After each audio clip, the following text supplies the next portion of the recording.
Malo le soifua whatalawhatu se whapoponga o talafo o le radio Samoa. Ua mawhai nei una whailoa e whaitau wafe tangata Afghanistan na anga iatu i le UK i lalo se whainga whaarilo ina ua mai o na liki atu whaamtalanga whaatatau ia i latou. O Februari 2022, o lo ta ua i le BBC na liki ei whaamtalanga o tangata nei e toi titi se fulu i waafe na taro sanga e whaimalanga atu e au mau i le UK i le mai o na tura i mai le Taliban e pūlea Afghanistan. Whai mai na sirafia le whainga malo i le teimi le tūranga e peona ripotia o le liki atu o whaamatalanga o tangata ia au kusa rua wherua tolu ina ua vaia nisi o whaamaumonga ia i lungo le Facebook. O se whainga fōla o le settlement scheme mo i lātou na liki whaamtalanga na whaatuina i le iwa māsina murimuriane a vai ai le taunu wane o le tusa marwha wherima se rau o tangata Afghanistan i le United Kingdom. Whai roi le ripoti o whaamtalanga na liki e au fiai i e ingoa whaamtalanga tau so ta inga e mei se whaamtalanga e whaatatau i a inga ma ua tā punia le scheme lea a ua iai ofa ua tu ina atu i tangata o lo au maupegi Afghanistan ina i o lātou tausia. O proklame le sa whaingo le Afghan Relocation Route e whaisi tere o tupe na whaanwai ma o whaato e se fo i le ofisa sa whiangai ma le te wina o malu o whaamaunga ma whaamataranga o na ia tangata o na o le whaale tonu ua tura i mai. Ua whaelo mai le presidente o Amerika Donald Trump e iai leisi marienga o maririene iai whaatasi ma Indonesia. Whai mai Trump sa ia maria atu e whaititia tariff sa ia whaamata wai mua i o loa e whaaulu whale atu i Amerika mai Indonesia i le se furu iwa pasene. E le o manino ato ato mai le ripoti i ai inga ato o lea marienga a ua whaeloa e se sui o le malo Indonesia o le a whaalau lua whalau i tele le ripoti le se teimi o iluma. O le marienga o pito rata mai le ua whaia le vāo atunu e lua a ua tā ua Trump na whaititia pasene o tariffs ia mo Indonesia i le mai au salata noanga le telefoni ma le presidente o le atunu. O Indonesia o se tasi o paanga i tutonu o le 25 pito i lunga, top 25, o paanga a Amerika i whewhātawa inga. Mo walau nei le Premier o Saina, Li Jiang, i lona tunu ufa pena fo i lama Australia, i a ngāru rue whaatasi e uiaro i pea nisi nei mata upolo o aria e le vāo tunu e lua. Whaamtaranga ia wari putia le CNN na whaia le Premier a o iai whaatasi ma le pāre mio Australia Anthony Albanese whaatase maisi taitai whaapisi nisi o atunu e lua. O saina le isi atunu o lo matua ia a fia i la fonga mo le tutongi o loa e awinatu i Amerika po tariffs e ui e le mamafa whaapea a fianga ia Australia. Whai mai li o se mana onga tele mo saina ma Australia le ngāru rue whaatasi e ui le tele le maulu tau. O whaero foi se fina ngalo Albanese i le ripoti le e tā ua tele lava i atunu o na o oina i le whaasoa o tūranga manuia a i a sauni unifoi mōlu i tau ta tele. I Bougainville, he siria ma le whase lau sui whaatutu o le awhinau i le pālota le atunu i a Setema e sa idi eini awanoa i le pālemene le atunu. O le presidente Ismail Toroama o lo au fiai le siria ma le whase lau leo le autawai le pālota.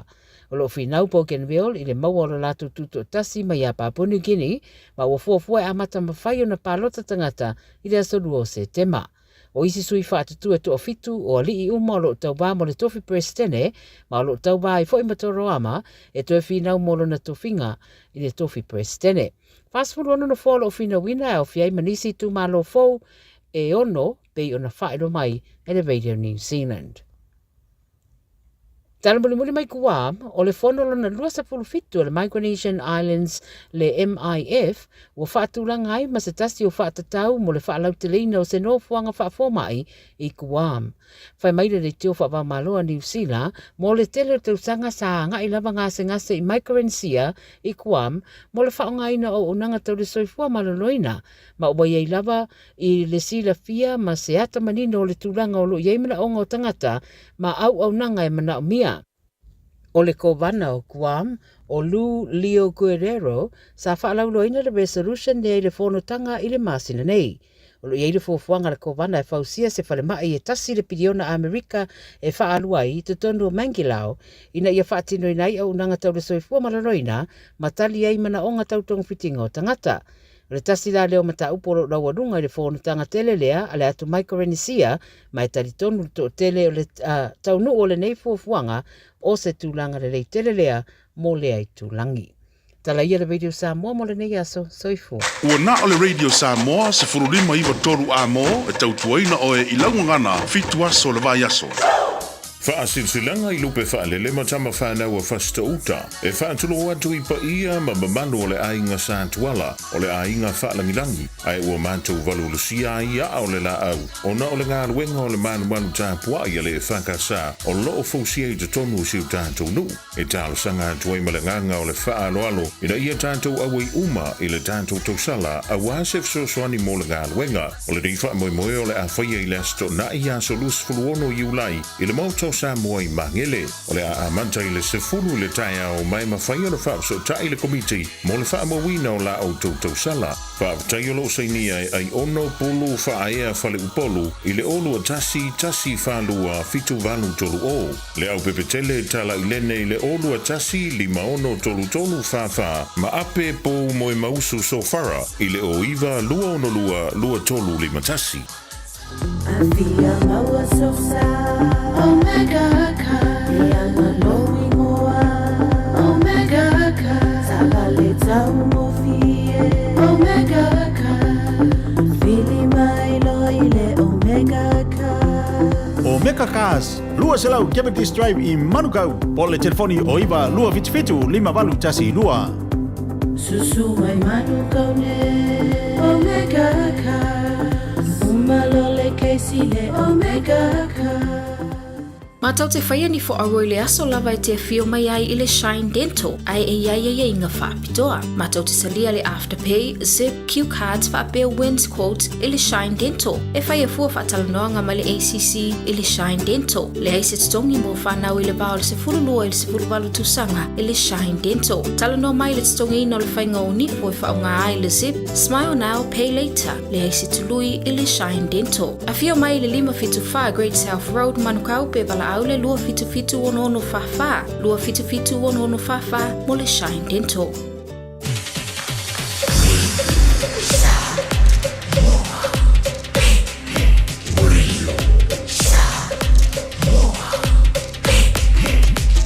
Tasi limoi votu, amo.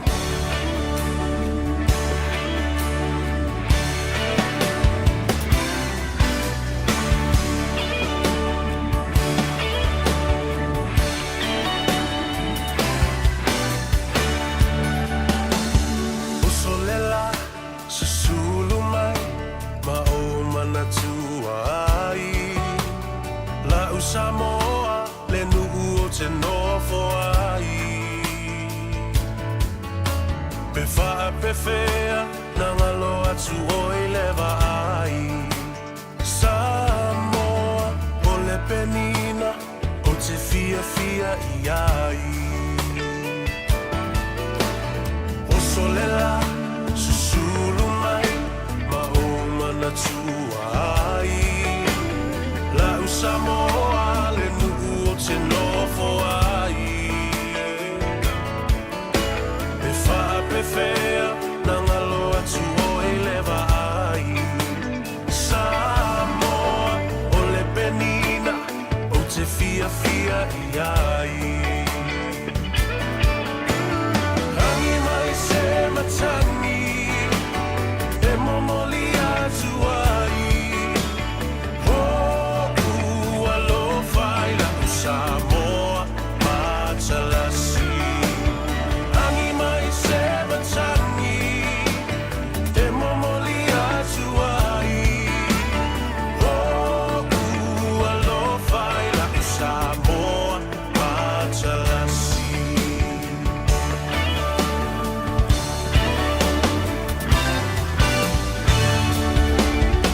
O aolelea fa solo Poia o na paolo Lona sami I la pe asulungia ele masina Pe fa ape fea Nangalo atu oea imita Samoa ole penina ole vasa pasifika Ami mai se matani Se mamoli atu ai Lo fai la Samoa Matalasi Angi mai seva tangi Le mamoli atuai Lo ua lo faila Samoa Matalasi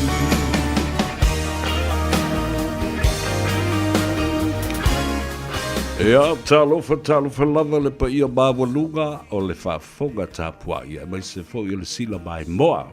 Sa mo le atunu pele i le nei a solulu o ngā tutonu ngā le mu o le vai aso. Wa se fulu minute o le wa te ai nei ia le tu lai wha. Aso se fulu male ono o le masina o iulai. Lua whelua se fulu male lima. Tawalunga atua ia tātou tala Samoa. Ia, tā pena mai le tamaitai Miriama alala tōpo mare mai le lau mua o Ausitalia i Canberra. Ia whapena fōi le au nanga bile tūtua a le ftelenga ia whongabua. Ia po le tō whāfoi ia se manu. Francis Ioane, ia tele tonu la fōi le wha moe sa manuia lau tau maftanga. Ma ua fōi le talai atai se mea fōi o mea o lo o tutupu. E reu sila nei, ia maso se tafa o le lanolangi, whaftai le te malii, a moe o le atoi fwoi mai, momoa le malosi i le aso atai hao. Ia ma wha wau e pēr le au nanga e pei o le masaniai, ia a wālava Samoa malana mai moanga. Ia malana whaafonga anga maua fwoi. E re ngātai New Zealand nei, ia e whapena lunga o penga ta whailangi. Ia maso se tafa o le lanolangi, a lo o mafuta mai ai, ia le mamalu o le atunu. Whatalofa ia te oe i na uanga Gagaifo Faiva o le atunu u le nei ia salulu. Whatalofa fo ia te oe pēr whai o le naua e tā pena. Mō le sifi pō. I le fiafia nā nei, wha moe sa lava sau malolonga. E le wha pēr na e mānawa mai an nei le tai au. E sauro e usul casino. E la kuloa. Folo wha le le ia oe le masingi.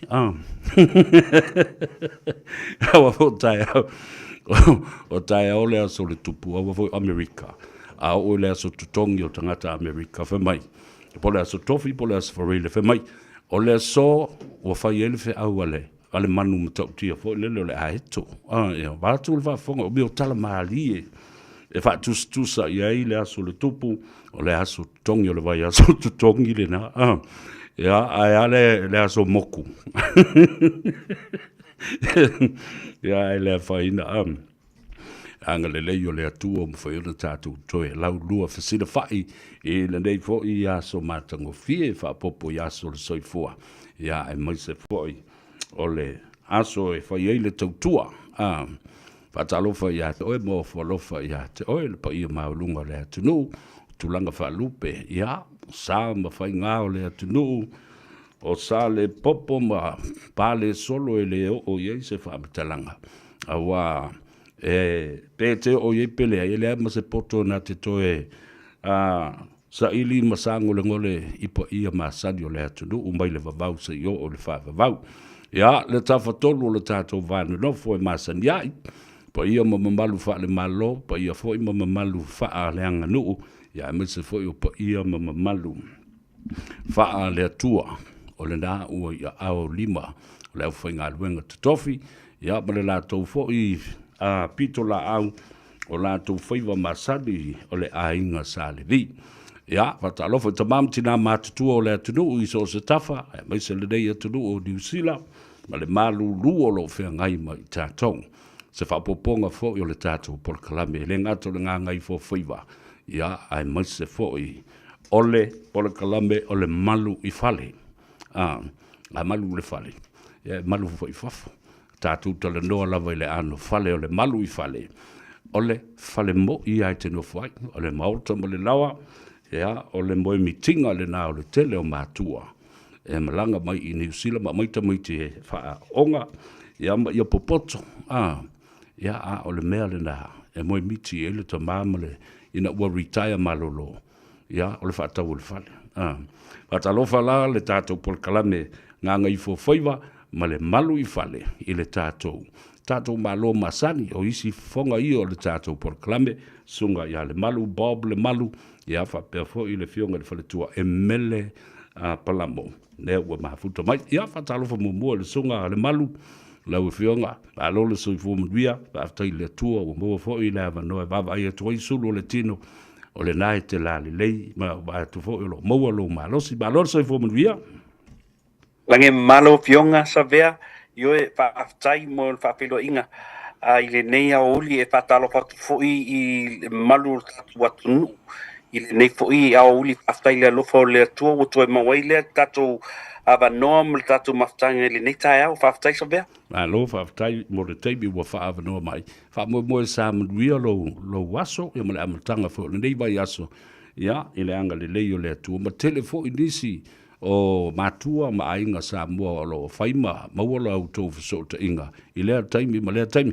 o lea se talitonunga i lau fionga le swafa le malu i le to tele o tangata o ma wala au tau maftanga ia ma faifo na fisota i pea a wai le fa pea a umana fa tau nei le fale ia tu watu leo le ki le ainga o na motu si ai lea o lau tau maftanga mo se taimi umi tau te le toi fei loai ai se sa loa i lea so tanga va la lata e fa au pea mo le lumanai yo e patai sa vea o te tonu a uia o ngaluenga lo te te ngai ai nei vai taimi yo e fa fitai a pele lo fole li ono o se ngaluenga e taule maua ba no fa pea e mafuta ma sosani i nei tatu tangata o tatu atunu ai mai se fo i le tulanga le fa tau fale e mita lo loto fo ile taimi mau te whelua e matangata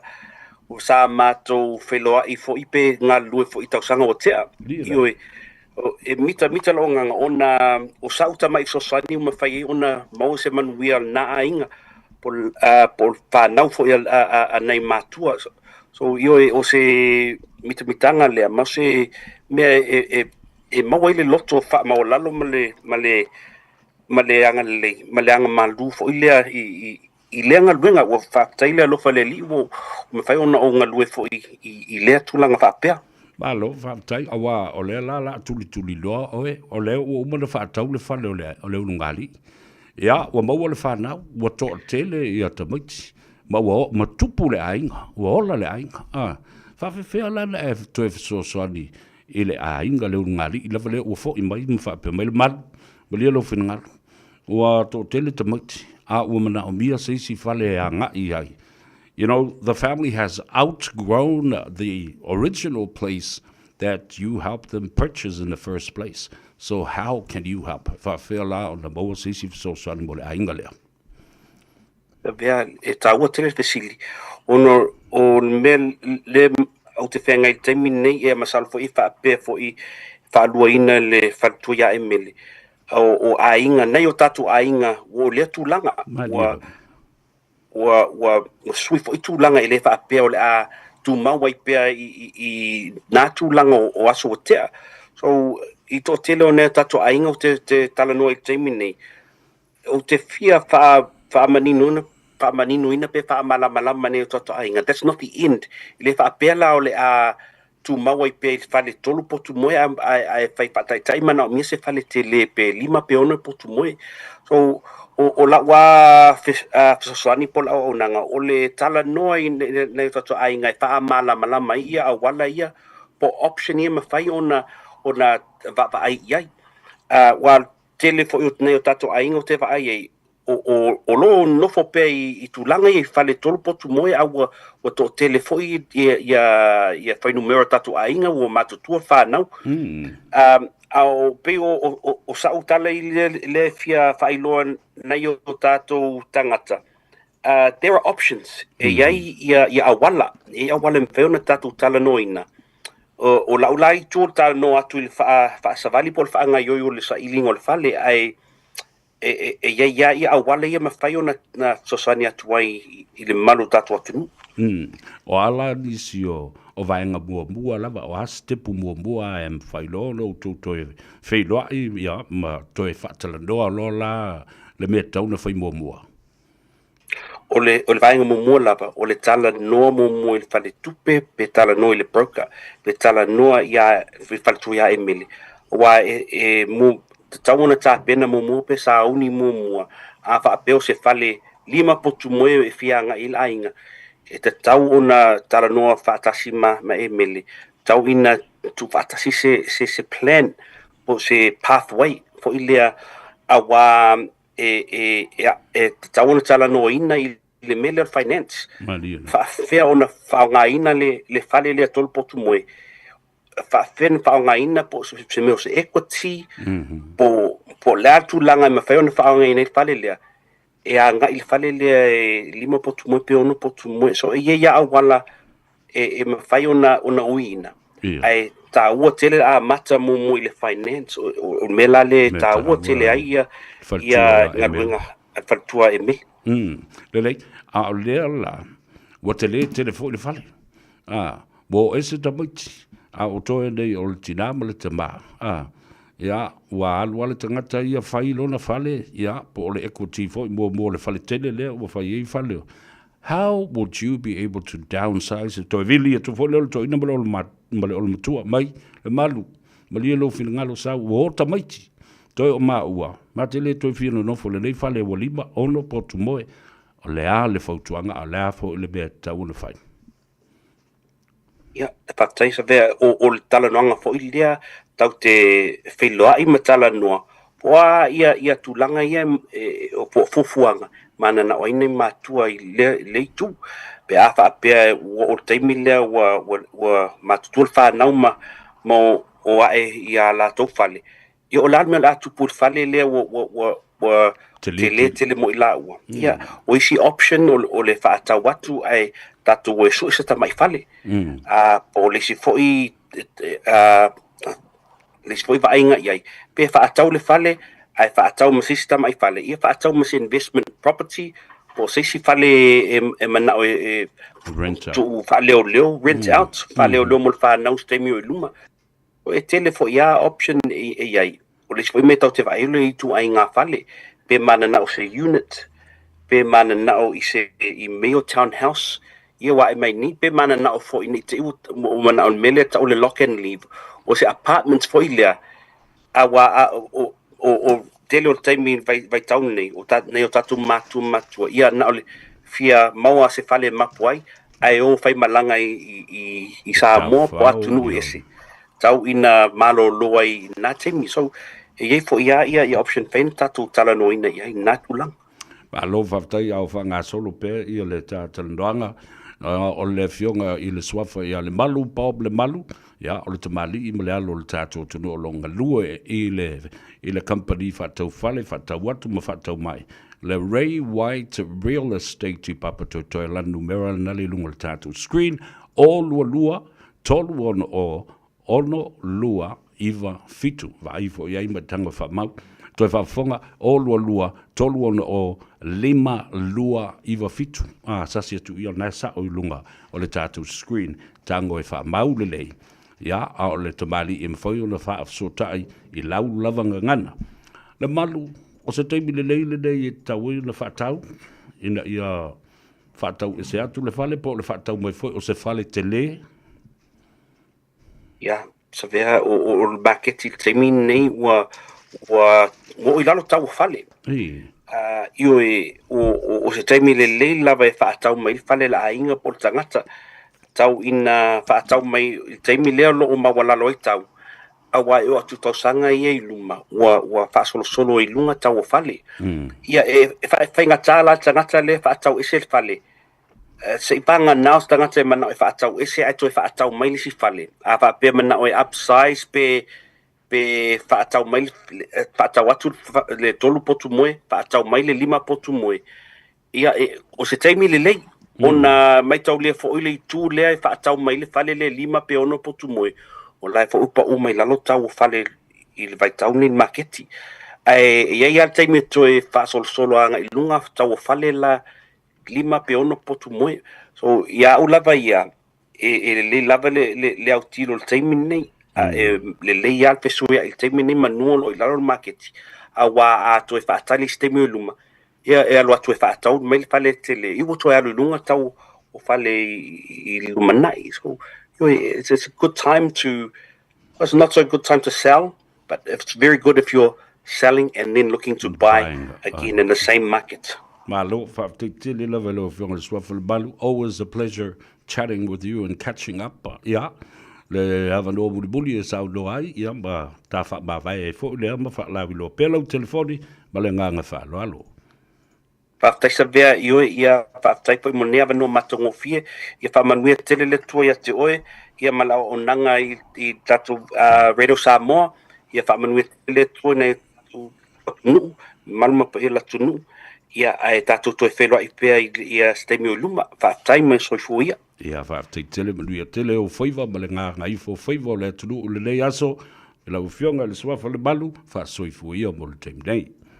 Ia le nā, tawalunga atua i le talanoanga foi ma le tabali, le whionga le suafa ia le malu, Bob le malu, e te maua, landa telefoni o le o lua tolu ono o, 525 o lo onga lue nei o ia, i le company Ray White Real Estate i Papa Totoe, wala au i so statement fa iei o na ubia le so swani, talanoa i lau lava ngangana, ma e mana malama le le iai, i le se palangi e la kuluku oe a mawhawalea oe, lea i tama whanaua a Samoa. E mi tamita ai loto malea nganga i le whaonga ina o la tuta leni ia mau lato wanga waa.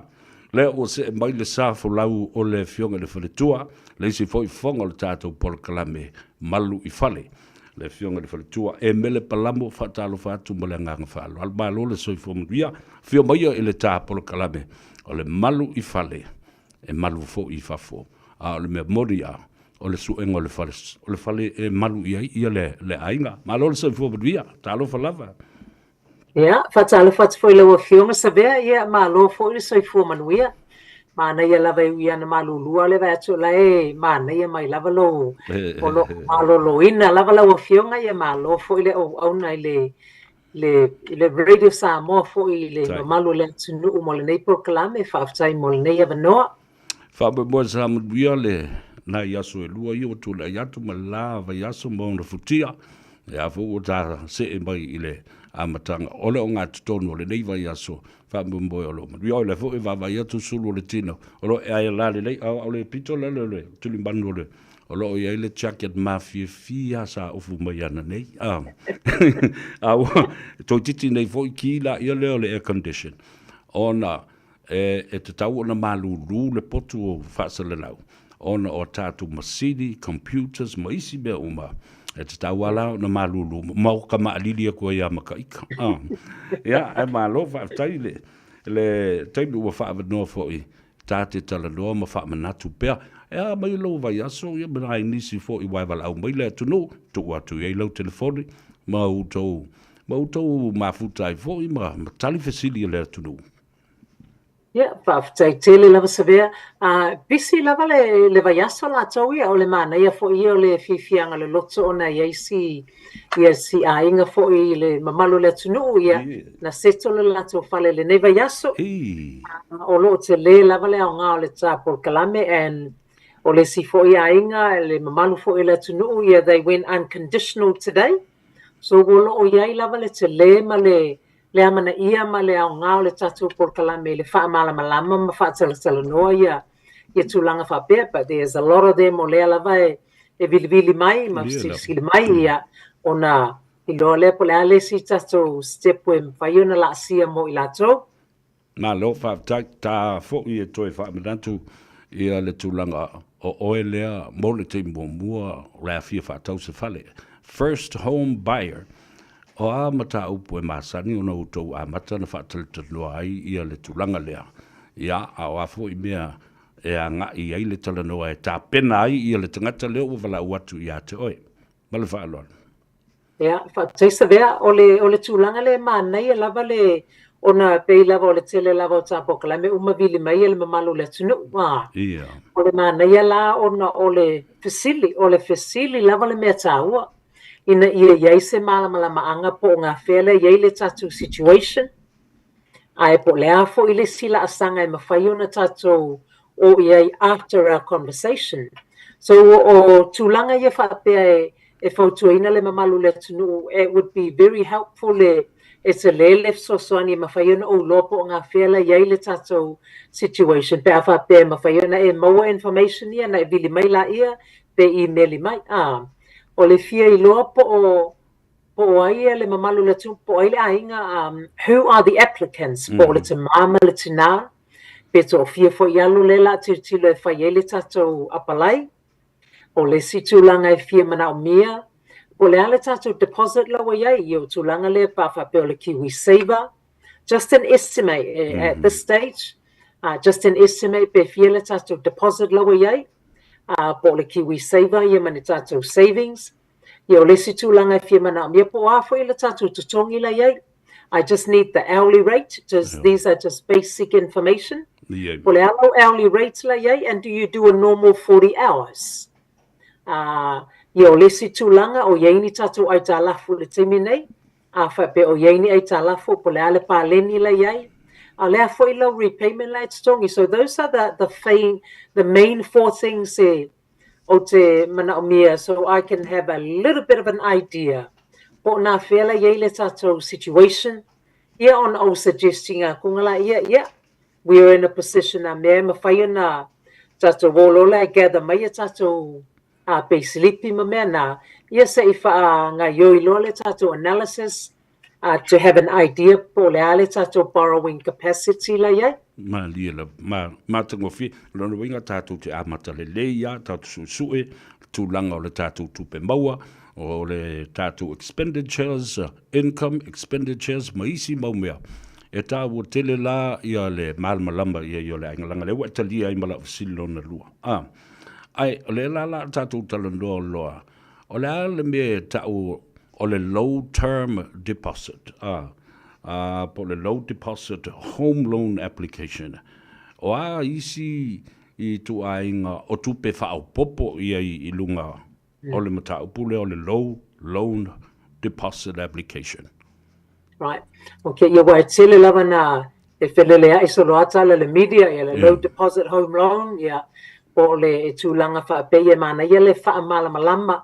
O le low deposit home loan e manatua for your banks o le lato ideal deposit lava e 20% o le winga o lea tūlanga 20 o lau po le alo vai ngā tupe le la whai e low deposit a whaapea e whaalilu a pasene o le tau o le tātou whale a whaapea I lalo ifo le 20% range from 5% anga I le 0.99%.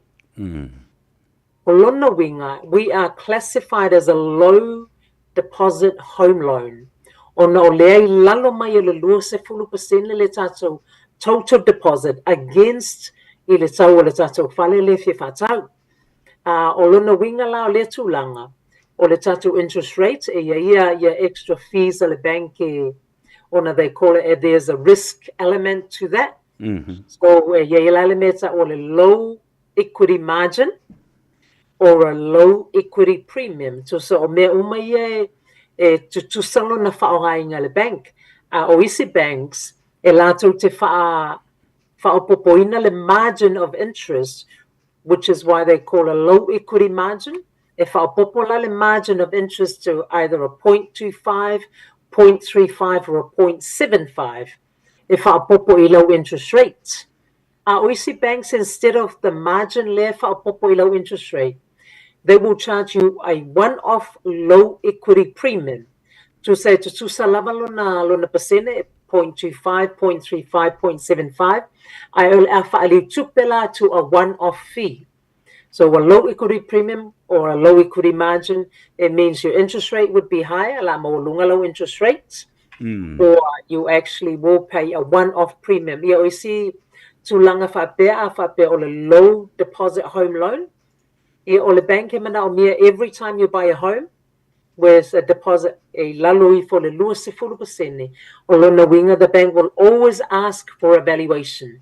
So that is not negotiable with the banks. Right. The evaluation is a must. Therefore, be laloi for le 20% le sato deposit. However, e mawhai lava na tiro le bank depending pe afa pe e valu se fulu, afa pe o le sato deposit is 19%, 0.5. they may be able to, and they may be able to have a look there, mawhaiona, ona yaisina a little bit of flexibility le valuation ma me whapea I au tūlanga lava i sauna ona tā pena pe i tātou ona the bank has the right to ask more evaluation pe whapea lalo I fole o le 2% le tātou deposit. E mafua I se au le mawalunga I le tiposi o le mele fale o lewa na nei lunga le marketi fo lea. It's an old house. Ai o lewa vai atu pe e mawalunga atu lon tiposi nei lo le fale fau fatua mai o le fausia. I le tūlanga lea, I'm not 100% sure, but ele aisona ese senga pe tuai le fale pe, are you referring to investment properties? Yeah. Ma pauala le me yailona ese senga pe afa pe o investment property. Right. Afa pe o se fale investment property le la afa tau.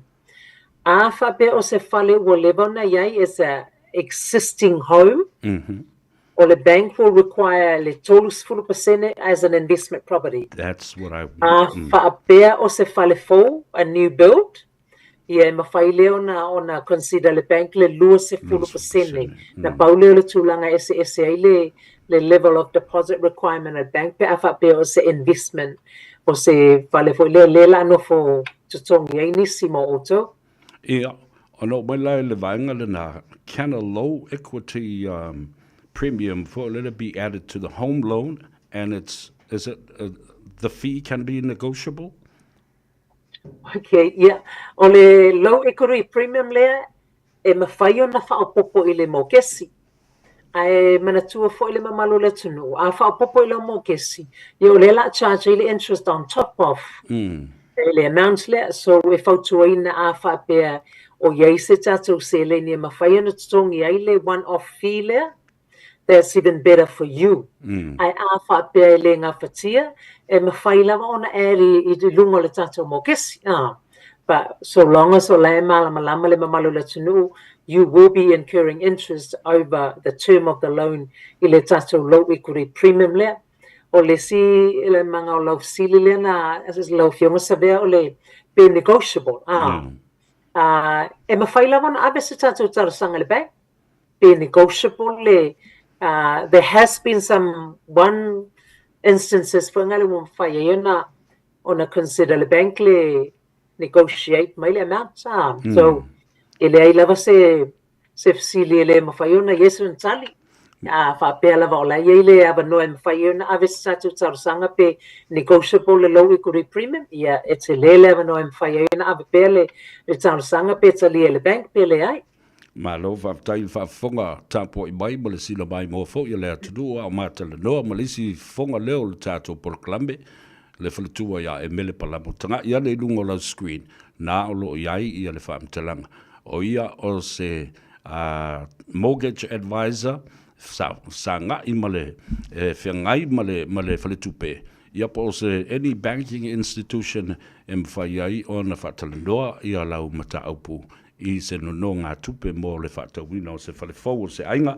o lua fitu, walu tolu fitu, walu wha, walu o. Ona o mai leo le, o la u tala noa ni mataupu lea. The banks, are the banks offering pre-approvals I le teimile nei? O whawhaingo fie le market o tupe me whainga ei, ona whaia ma whaingo fie ia se no ngā tupe le teimile nei. So ua tele le fsili le vaitau le nei savea pe ona sauno ele fio ngā popo ona le it's a buyer's market le teimile nei o lo tele lava le pisi o banks so o banks le teimile nei e le o offainga le banking pre-approvals however o lo iai lava nai banks o le mawhai ona latu consider inga pe afa pe you are a main bank customer le bank le. Right. Pe fa pe ola ya loilo salary ma me fa pe na e ma faile ma so una push through le taso application for a pre-approval o le mele wa for it was talo sanga ina bank no wa tele lava le pisio la to queue la ye le taimine. A fa pe ma fa una face offer to make it what they call a live deal. A live deal which means ole Wa yei lo ofa la wa fai. Ai yei fo ilo na fai te tengo tūlanga ia. Ona o le mea nai mana yei le whaatala noa mo moa a whapeo yei sau mortgage broker, whaatala noa mo mola mortgage broker. Ona whai yei leo sau ofa me whapena i na i lopo o whele vai ngā. Po o le ale tātou pākeke ma whai ona tiritilo yei. E whai yei se tātou ofa, but it must be subject to finance. Pe i tūlanga whapea e whautu ina le malu le tunu o I have come across cases wa yaile ia tūlanga whapea wa whai offers ai le o yaini ele yaini o nā yainga pe le yaini o na puipuinga. So whatever we do a whapea e a fo ele ia mai se final offer from the bank, you can make an unconditional offer. It must make sure ina ia puipuia lava i le mamalu le tunu uma tātou uma lava. Awana i whaia se ofa pe te sainia se tūlanga whaapea ai te le i sa ili se sosoani po le loia pe really mai fo i whaatala no i tūlanga whaapea. So pre-approval is limited. Ai le whaapea le o iei se avano. Pare mawhai lava ona whaatala no po o whea le tūlanga e mawhai ona anga waa iei tātou. Lele, ola o sin mulmuli a. Se tūlanga le mo o will it work out for you? Ai mai se o se whale tupe walua se fulu tausanga o e bank ai ma whao ngā leo whale tupe o la fo i ta ngā i ma sila i lo record e alu e i lo tutongi e vava ai fo i le teleni e expenditures ma tūlanga whapena i se taimi e ulua i whai ai ia sau ele ngata no ngā tupe mo se fale ai o se taimi e te visidia is a pre-approval. The record is right in front of them for the last 20 years. Well, it's something that it will work out in a positive way for you. Yeah, it's a what ele le fsili foi se vea faftai e yei la valona benefiti wala ti le banki lo record ma me fape ai e mana tua fo ile mamalu le tunu e ele na o le record ti lo yele bank ona o me lava there is ese vaenga ese o le criteria po o ia me mana o me le bank ina ia tik lava boxes here to make sure le tali po o lo fsili se vea yailo na lona whaamalo si anga. Whai ona soani le tātou application, provided o leia i malawa isi vaenga e te tau ona whaamaliaina i le criteria le bank. Ma lo whaftai, ia, mana tu o lea tāua lungai, ma seu i whanua le tā whaatalanuanga, ma le whilo inga nei aso, e seisi whaapoponga o le tā por kalame o le malu i whale. Fale tua ia e mele palamo le numero le nao lo i luma o ufofonga o lau screen i le fale. O le olo fitu, valu tolu fitu, valu fa, valu o. Ia, sa unuanga mulmuri mai lau fionga le fale tua o na tātau ma vai hei lea ma le fa aloala. Ia, whaaftai telefoi sa vea mo le nei awa noa mātanga o fia ia, whaaftai e te fo i le mamalu le tunuu i le lango mai ma le fasili fo i ma nei a lava le fasili o le telele o le fifianga o mātou lava o whengai ma le nei po kalame o no lo o whaatu ko manatu lava le tātou po kalame sa vea i le mamalu le atunu ia whaaftai tele lava mo le lango ia manu ia tele lava ia malo longa ma o le nei a fiafi e tātou wheloa e fo i le vai asfo. Ia, malo whaaftai i le saunoanga lau fionga le faltua ia ma le fonga fo i o le tātou po kalame. Manu ia tele malo longa le nei a fiafi ia maise o le ngā ngai fo i o Faiva lau fionga le faltua ai tā te wheloa i pēa whaamri atu le tua wheloa i le vai asofou e mo le temdei whaasoi fo ia.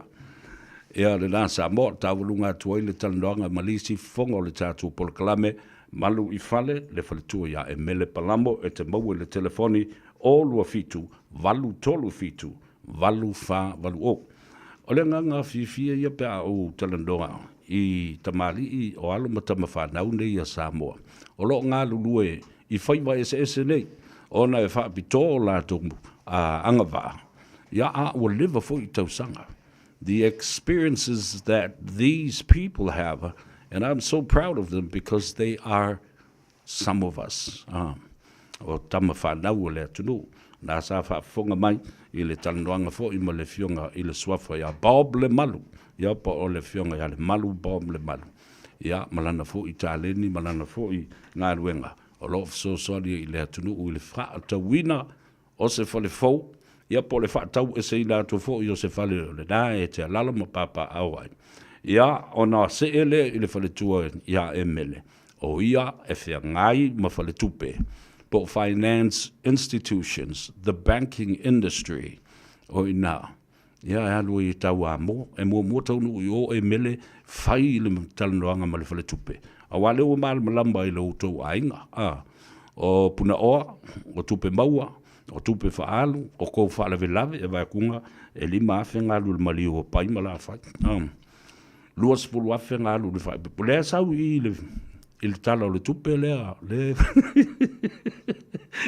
mo vola I fe mai wale pasia le kala le kupepe o le kala le kako pale meke wale le pasia ia pa ua I nama le malo fata ape ma le pale mene ia o mai loa o le la tatou toi e fai le snap election po le o le palota fa nati fo le o le fai ele tausanga fo I le masino a perila lua fe lua sful ma le ono ma li ele nei aso tatou te papa I fo I le tele o na vatau ia ma le meo le tau fa le ngala vo la vai fai e la vale na me ona ia la ia le o le meo fo le fa mai o la to ofi mali e Samoa au tatou ia tunu e fa fo le pisa o atu ma tele ele vevesi o le mea ia ala utale sa ole la avatu nei ia te oi e le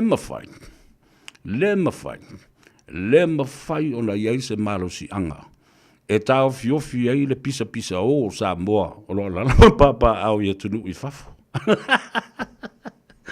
le mafai foi ona iai se malo si anga e tau fi ai Samoa I lato manatu mo lato finangalo e falia aisea mua o le ai ata tau ma le saulo tonga le nao le tangata pe a sao le fai awa foi ele fa pe o ai ata tau uma o ai ata tau o le na ma alo I le tulafono no right is an absolute right you get that no right is an absolute right because why afa pe foi la et enough masori la wa ya tau listangata then your right infringes and preaches somebody else's right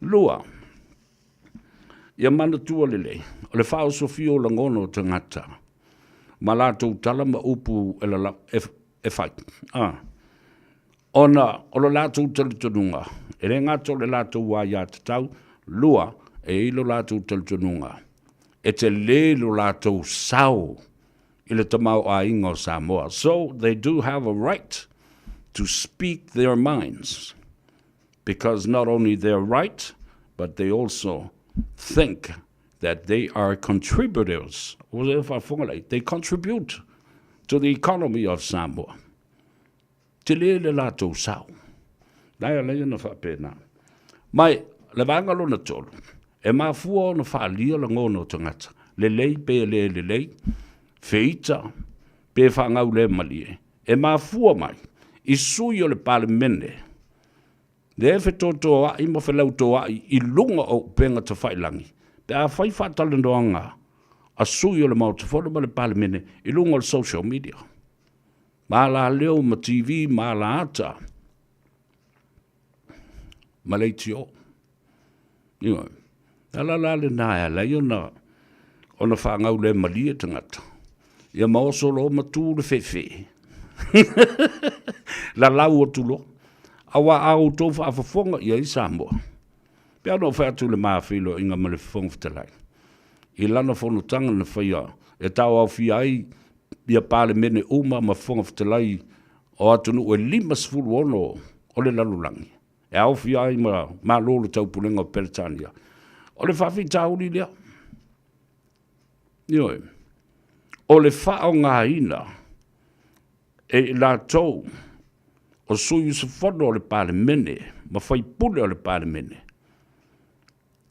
o le la tau mausa lea o le whao ngā o le social media e whai ia la whonga māta ngā ma le mātu ia e le ngāta isi whai pule ai whapena ai tangata lau tele o le atunu.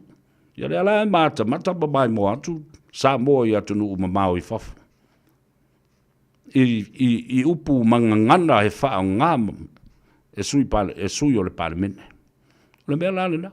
Ea, e tala whea ngai la se le mea lena. E tau solo mua ia o tou. Mai te tono le mau te whono ma le palemene o Samoa. Le la lafo upu mātanga. And you expect the public listening to your rubbish to do the same and act likewise. No. Ion, nala na fa yatu. E a fua I maunga le manui o tangata ma whātai ta inga le lei. Ale tala le na. Ma o tal tonu fo te le ia ma le telo swinga o le a whaia I se pale mene fau. E toi tu lai mai ai le fionga le fonga te lai lea. Le sunga le pali. Ma o te loa toi fo mai fo pali ia te tai le fonu. La analysis na male observation ile mata hatu de mea laelo lofi e ne matau muli male hele lalo langi male atunu e tau mo whainga fo ia o road shows life ai awa atata wa mata ni road shows fa se fulu tau sanga. Let me tell you that la utala noa nei ile tala fa solopito me nei o manifestos mandates another tau. Fast fulu tau sanga taluai. Fato a tupu leo se mea. E tau o le tāpena ina o se another tau. Ile lua afe lua sifulu malitas. Ena ua sau la uli, sau fia me, sau ia olo, o mai le atinu. Le tofalea. This was the first time in the history of parliamentarians and even parliaments of Samoa. Se fulu ma le ono paia inga talu na tuto tasi le atunu ule nei lafi se la ono se fulu ma le lua.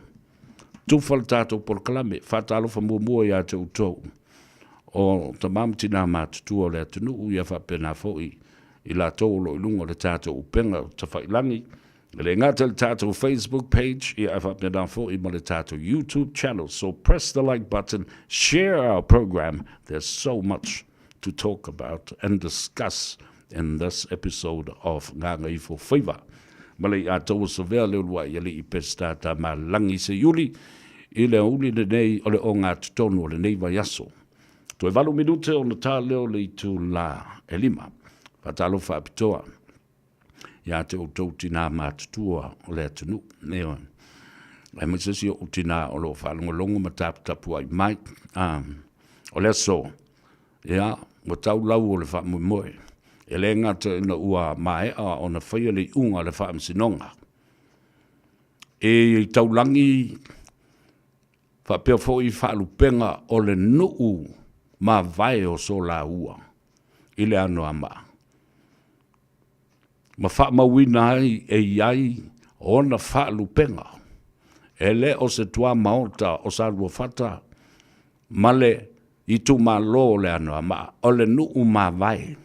Ma ona ta mali ia fio ai ia le tapulu le fionga le tanga loa matua ai su ai le muritalo le tala no atu o le so ia na fa ai le tofi pu le nuu ma le tofi o le sui o te maita I o lo nuu la fa longo uma mai ia fa pena fo le sui o te maita e so le malanga ai ia le minister o te mai tai, maanga whaso tai, o lo pulea ngā nuu mawhio anga. La e poto mori futuaf, I tasi, I tua, I le malai, na pau fo leo le, o le ele tau o le malai o le toto. La e tau ai mamoa I le ingoa, o le sola ua. O tangata tau, I le taimi o le tau au tonga, ma Samoa na tūli ai tonga. Ia, le mawaenga na whai I lotu pue, I tua. E tā I le pese fau lele. Mate me, a tā le tonga tā ia pe, ai tā le Samoa, ia tā whaasese. Ne mea lena whai ei la so whanau o tala i whi. Ai ta tanu ai loa, ma a upenga o le taua, i le taimi o le tamau. Tūna mawhata ma le tama le lātua whine le tamu titi o ulu masui. Ai tau nuu mai iai ma le alo le tui manua. Tanga loa matua malona au waa. E tai mai e le tangata e ngoa. Ia pupua lii. Ma le uso lii. Malona au waa. O le ala lana na whai ai le tau o lea. Na tutuli atua i lo tupu e. Whapia na foi. Le atua le pata atua. E tau la tuna mawhata. Maulu masui. Ma le tō tele o nisi o Samoa. I ngāta i ala. Ai tau tanga loa matua. Ma pupua lii. Ma le au waa atoa. I ngā utaala. Le la tutuli atua i tonga i a ngā i atu. I ele ia. E tā ile. Ile sa pelu tula ulu whaafonga le tunu. O le pauvai, o le talavalu, o mea umana. Manu o le tonga ma so solo i lona manawa. E so solo i lona ua. Ua sola le tonga i lona ua. Ma fua ele ingo le nuu le nā le ele le nā le malai o le toto. O pae lei o sola ua. Nea sola le nā. O le tala whaasolo pito le nā. O ele o le i ataua. O ele nā o sa vea. Ele o muritalo. Matanga lo matua. Ia, ma le tapu nuu lea o whae e le so. Le pule nuu. Le ftelenga. Ia pupua li ina mulau ulu. Fafonga mua o le vai maunga. Tupai. Fale a fanga Hawaii la vea. Elena. Seu maalo mai sa lua fata. Au ina fu ia muritalo ai ia le atau sa vea. Era fai fianga e tate no fo atu i nei. A lota fatu ma lota loto. O loo se eia ina. Ma loto loto ai i lea sao ninga tāua. Lese la mea tāua i le tala whaasolo pitu le nā. O lewa mo i loa i nei. Mana tua, e le whelafo ia le tofi pule nuu ma le tapu nuu i le vao so la ua. Masalua fata, whapea nā fo i manunu. Manunu, whaasino ngā tai i lufi. I le saufa i ngā le tono. Ma le tu o le tapau. A o sola ua e tu ma oti tu to tasi. E le whelafua ia le tofi pule nuu ma manunu. E wa manunu e so le lato pule nuu mwhape nā i tai i le flufi. E whai nuu i le flufi. O se tala fia le nā. Ioi. Wala fwoi wha longo uma mai lo tātou, a inga ma lo tātou nuu. Ioi. Ia waila i le malau lo la palota le nā. E tasi le afe ma le valu sifuru tangata. Oe ave o mai o ia to mata nora to mata. O to vai le pau le meri ta koe. E no fo atu le ato sa vea multalo. Ai fai atu i le tala me tu te ave ia. O ni ave se palota se si o li le i langa le ai ma se pa o so la o maua mai ai tu fanga tu pe i fa. Falo longo mai le o fionga le tapu no ma le pula no fo ma le sui o mai tai fo na fa e le so. Na. O le polo keti le na fai nei o le tasi le miliona. Le ai se pa na maua tu ia fonto e ma le vainga le chapipi. Yo. Fa o ngala ia leo le ava noa tā ua le nā. Te ima wai se mea o lai le tātou nu. O le nā o si tia. I le 2 miliona tā la. Tātou mai i le whātua tua i le tu Samoa o tas. Ala o te whātua uia. I le mea manui ai. I le mea e manui ai.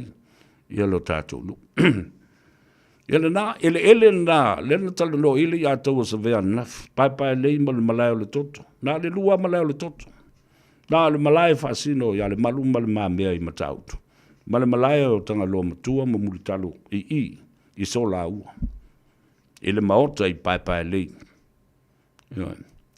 na si la foi la ele I le malae pai lei. O I le puna I le vai lea. Le vai lea o tanga loa matua ma mulitalo. Le feinu atoa I le anoa maa. Tafe tonu ai luma lo fale. Ele tafe me utai sisi mea. Tafe tonu ole ele o pai lei. O mulitalo matanga loa matua. A o tō sisila la ele me manu mapuna I foi le vai. Lalo tonu wa o le wafu. Ma le ala lau papa la le ngata I atu. O fale faa. Le ele tise le na. Le ola uma ya le anoa. Ma le alein fai so o au tala maali. Fo le aile lo tala mo ya. O ke kalo ya ko me ko ke pispisa o e mata to fam so o ka pe mai le pawa ka pe mai le vai e ma se si o ko ingu nga ka pe ko o la se mori a wa fia to sanga o la mai me nei I to tonu o le customary land o fanua fale anga nuu le atua mulitalu le tala loa matanga loa matua le I ai se pau sene po se pau tā la whapea nei wa maua mai ele fast food tau sanga o te taitu le pamare chapipi. E le la ua mai anei mea. Ia, tauri mai la tātou tā alo le compensation o mea ia. Whanua whaaleanga nuku nei. O muri talo e tala no atu, matanga loa matua. Ia ma le pule nuku le nale na tofi ana nei. Ma wha mamalu ana nei. Ma le sui o ta mai tai, o le nei no. After le tua I lo wanga le lei. Ma lau whasoso ni mai nei fi naunga, wa le lewa na whai. Ma le mea le nae, le ono ili tata tele. I le tele, o whai unga pi o pio ai maise o tula fono fo nei e tolu le na whai. Wha mata mai le re. I le LTRA luafe ma le valpu. Leo yele manatu wa leva na tauna tia ile la tu la fono. Ia lata baile au. E velo ma apilitia ma ye ina. Ma pili ne ye tolu na ta pena. Lea na ta ua ele fionga ile aloli. Le Palestine of Amsinong of Nua Maswafa. They were ill-conceived and badly drafted. Te tala le nal ta manoa. Ia le sa tele rapi vai. Mata ngā ia o na whawai.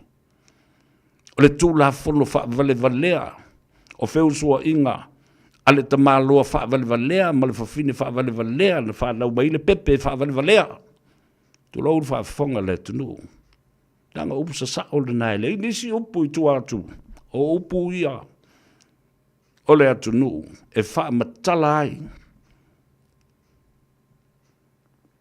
A stupid, ill-conceived piece of legislation.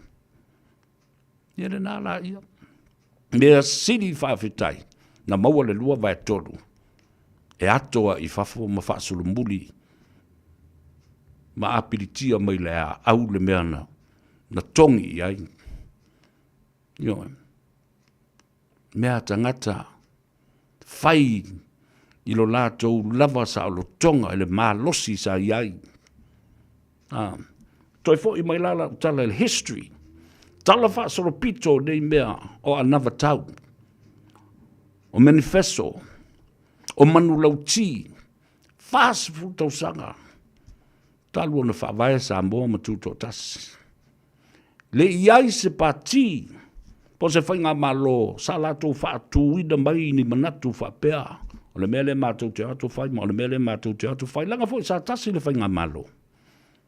Mai tasi fo I le pūlenga na iai. Mai le nāwai tau se io o mai. I le lua afe lua sifulma le tasi. E tā pena le manulau ti mua the first ever manifesto was produced and created by the fast political party. Whātoa whawhafonga leo Samoa se mea whapea. Ini wholo langa o mea e o maifat. Lua. Whātoa whawhafonga masila leo Samoa. Ise sa vali ua alu le ala tele. ua o inu u mafioanga. Ua afe i maota malawa, ua afe i malae fai taulia o le atunu, o malae fono. O maota tapua i malawa fetalai. Ma malae fai tauina o Samoa. For the first time ever in 40 decades. 40 years in the making. Avatu e fe mai tulepa. Ana me ta o roadshow, la me ko kio e foi fala velave masoli e nga ele o i kumalo ma ngu mafio anga. Ava ele mentality na fai e sunga laudi al mali atoa. Ma tau te le nofo ai. Ma fa tali le atunu. Yeah. Ma tau te tu la i ma tau sava vali atu. Ina ia ao malu manongi o le lolo. Le fa to fala inga le atunu. Aya, ata maula tu lepa. Me o meana, o me fai e papalangi i atunu i fafu. E o e lobby. E o i alato campaign ma lato fato sina ma o fai la unga i me o paka ma no fuanga ma fa potonga ma mea fa pena. E le sao i Samoa. Alaiva ai atua. La lava. E sava vali lauri. So o atoa le motu isa la fai pule ono. La le mena tupu. Toi titia. So o atoa. Ia i tu malo na manu malo. Ai le fatutua i le atua Samoa. La le tolu e pe fa ia i tu malo. Lua se fulu i tu malo. Isa la fai ma pule ono. Aya, malo mai ai ile sfulu ono i tu malo. Sfulu ono no foa na malo ai. Mai o le tu foa le nao le malo. O le fatu le tu sa mo utas. Na tu i le motutele i sa la fai ma pule ono i sa la fai. Amazing, au tau sisila la i le tala wha solo pito. Ana le tū le ulu o le whainga malo tū le epa ina ua whaia, ina popo matutolo, i le afe, i le alua afe lus fumaltasi, i le a o ina o ia. I le lapata ina o ia. There's a different way of dealing with politics now. There are many lessons to be learned. Pato a te i nal te malo. Pato a tau tū lo ilunga. La me le o tau sisila ia. Le o sava vali. O ila tala loa me copycat o mele another tau. Ale copycat o mele. The style of campaigning for an election. Ele se la fa longo me mai sole ka fe. Sa o le mele tala no me tamale. Ele se avale pe no foi atu. Ele ai sa panga. I learned from the best in my own father as a campaign manager. Pe alu mo mori. Yo o le savali. Pe a mo mori to mistangata po so na fatova. O na nga va. Tala sa o le tala na. Le ala fa longo mai ya. Tu sa pe tatou te le savali fatasi mo to. Wala vali u leo. Le ya to se vea. E fa longo mai ai masu i langono tangata langa lai mo moli atu le savali fa tasi male nganga le tua male fa maundi o mea ia au ne yo o ye Samoa tatou te fa no ma tatou matitiva ma tatou wola fa lango ai le ai ni atina e tupu mai e tua i ai le tunu tu fa tatou por calampe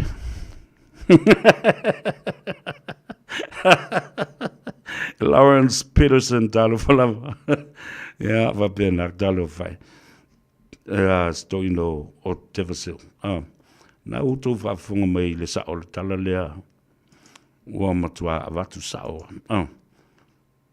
Na la na o le te fai atu nei. O le tala fa solo pito le na. O le tala fa solo pito le na. Nea wala au tau sila ia. Leo oi whangaloa. Walu tau ina ma oi whangaloa. Oi whatala noa na matau. La le mo ta o I whangaloa ia te o. Ia te o e tu le pama auto. Ma whai le lau tau o e mori tau sui o. Ai tau te o atu. O lo whaatalitali mai mau, whaatalitali mai ma fui mono. Le fionga le ngaftas. Whaafafonga I le mea na o, a watua I le whaateita inga. O le o lai mo mori o te le ialu mori mau, aina o mai mau ma mātala noa. O whai atu mau I e whaatua tua mai I a te au. The techniques, the style of presentation, I le isa upanga. Whalongolongo mai na walawa le tiomolo leo. E te tai atu iai, langona o tangata. I le tau vanga lea, o le feelinga I le vā. O mau, ma le sunga le lifo mai. Ya doctor, takena sewi po le sunga ya le ausa. Whate tainga le nā, mai tele whate tainga. La sila ale atunu ma le au palota. Le ausa o le tangata ata mai. Lona whaelonga mawalunga o le fo mai toi associate professor. A medical doctor, a qualified medical doctor. A well-educated. And was also the chief executive officer of the Ministry of Health. Aia, mau. Tisila. O nofo lo ma whapipi I ma le whai longa fo mai o le sunga ya mau. Ma leo mai mau nei, ma whiloa I le hotel. Mau talandoa I le strategy. Le ai kia e momoli ai o ia. Tō mai lo whatutuanga. O au mea lai whai. O au mea lai whai. O te loa lea. Na e alu I o le HRPP. Ai te watu e te le malie lo loto. Ai sea, wha se fulu tau sanga in the making. HRPP. Le e whaia awala. Nga loa wha fonga lei. A fonga le mai. Le va o fonti. Le va a tūtasi. O le atu nuu. Le va o le tupu. Io. Fa pipi I lo ma le fo mai. Honorary doctor to mau. La fa fito ai loa, yes, a medical doctor, Dr. Lausa, and Dr. Pizza, Dr. Mau. Na vela le se senga na mea. Na tal nolo mo mau le ho falta le malo. Tusi lalo. O mena e fai. O ai oi lo tu malo. E te alu so lo tu malo. Ia la tu nei ia e alu ia so uma lo tu malo. Ma vala uma. O fenete o mena e fai. O la lo to finga o fai o lo tu malo. Na le ta uomo. Le si vai leo le toto. Ta uma lo, me uma. O au pisinisi na fai. O au tofi le kalesia. O le alo sau I o. Fafia na elu. No to sile le mena tupu. It was a landslide. Of fact, te malo, Dr. Pizza. E vava ai. Ne matau tia. O le malo si anga o lo le Dr. Pizza. I le medical doctor lea. E nan to sile iai. Na matua o lo pala. I le matua I tele atu. O I la tau e langa le whafonga. Whato moa le tala. Mo tele na la tau. Au mai. Le mata ma mai moa mai le atu whangaloa. A inga te tele e lua. Sa le valasi. Sa whenu I vau. Le matua mo lo la tu tua wha. A tu o le whauano. Le na, le se senga la le na. Whatuai. E le ngata I amo. E mana tua le tele o tausanga e peuna o whamatala foi. Au I titi ma talavou le tele o tausanga, sa nofo le tofi, o le tu maloa no a maa, I to tonu, si umo o mavaioa. Ma lae ma ele o le ainga sa tau le papa, ai maise.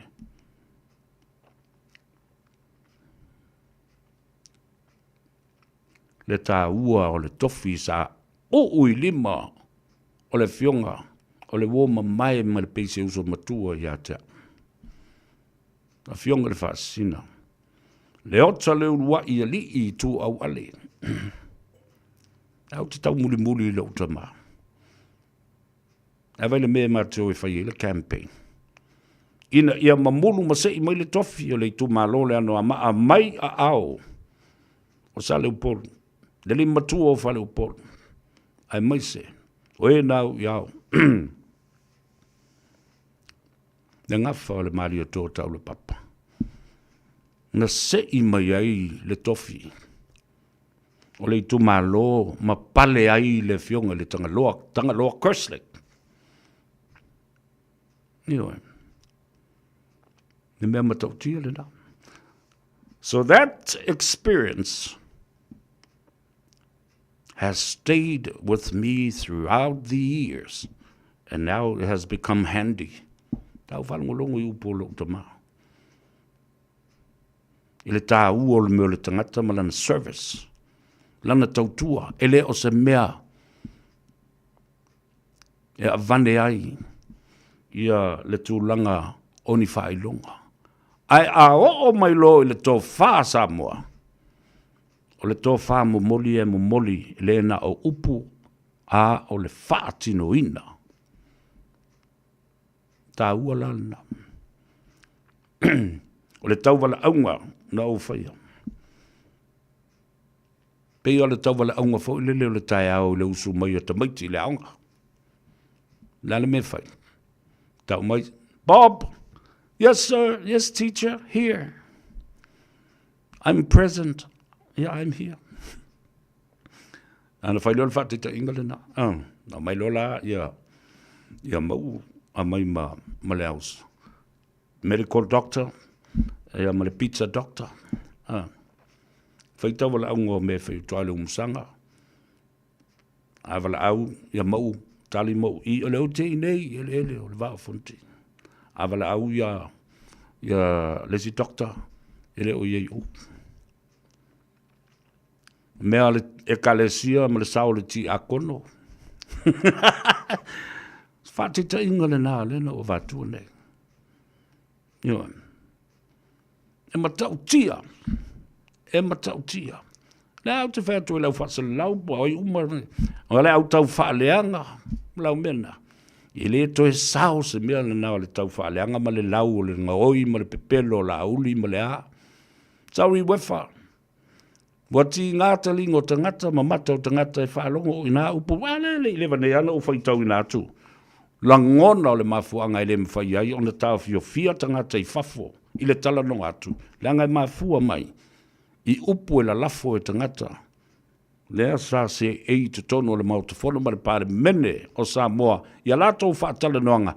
Ma la lafo ai te taa o Samoa. Ma titiva. Dei ni lumanai. Wa mai tau mea Samoa. Ma o upu nei e toi fo I atu. E ngali ei o tro. Ioi. A la unga la le a tau se fe, ele fa pe fa I tu au. A la unga I le tūlanga, o e va ai le me manu I ai.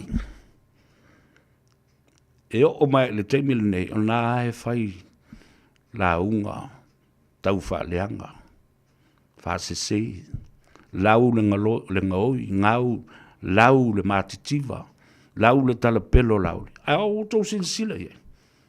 Wa avea na mea, those negative actions and words against Lauli has worked out in a positive reinforcement for him. Ia to anga e lau.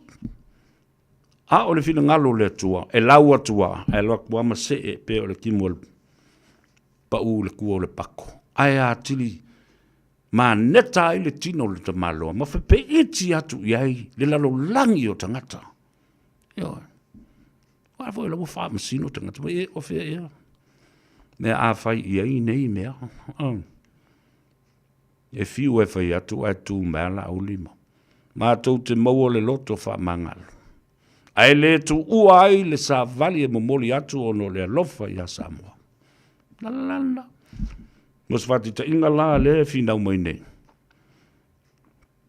O fatu lan me te mana o mau ue fai tuai le wao fonti. Ne whalau o tala no atu ia fui mao no le sui o le fasta. O la ale mea le nai fai. E te fia fai pule e te fia se e le tofi o le wao fonti. O le tali. I oe le atau. Whatu sauni e ta pena. E te manu malo ina. O oe le si tofi o le tu malo le na.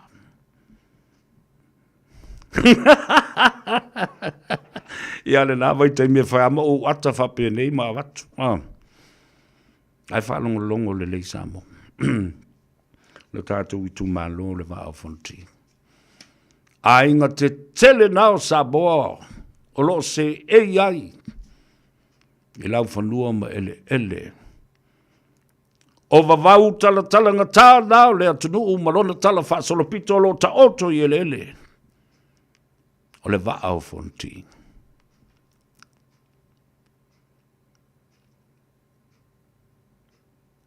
Talusia.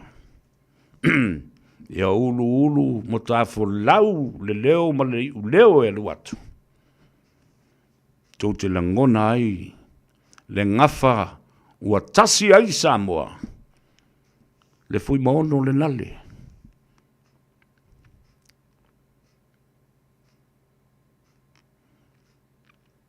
Halo tau tofi le nai, le toi tau fai atu se tala.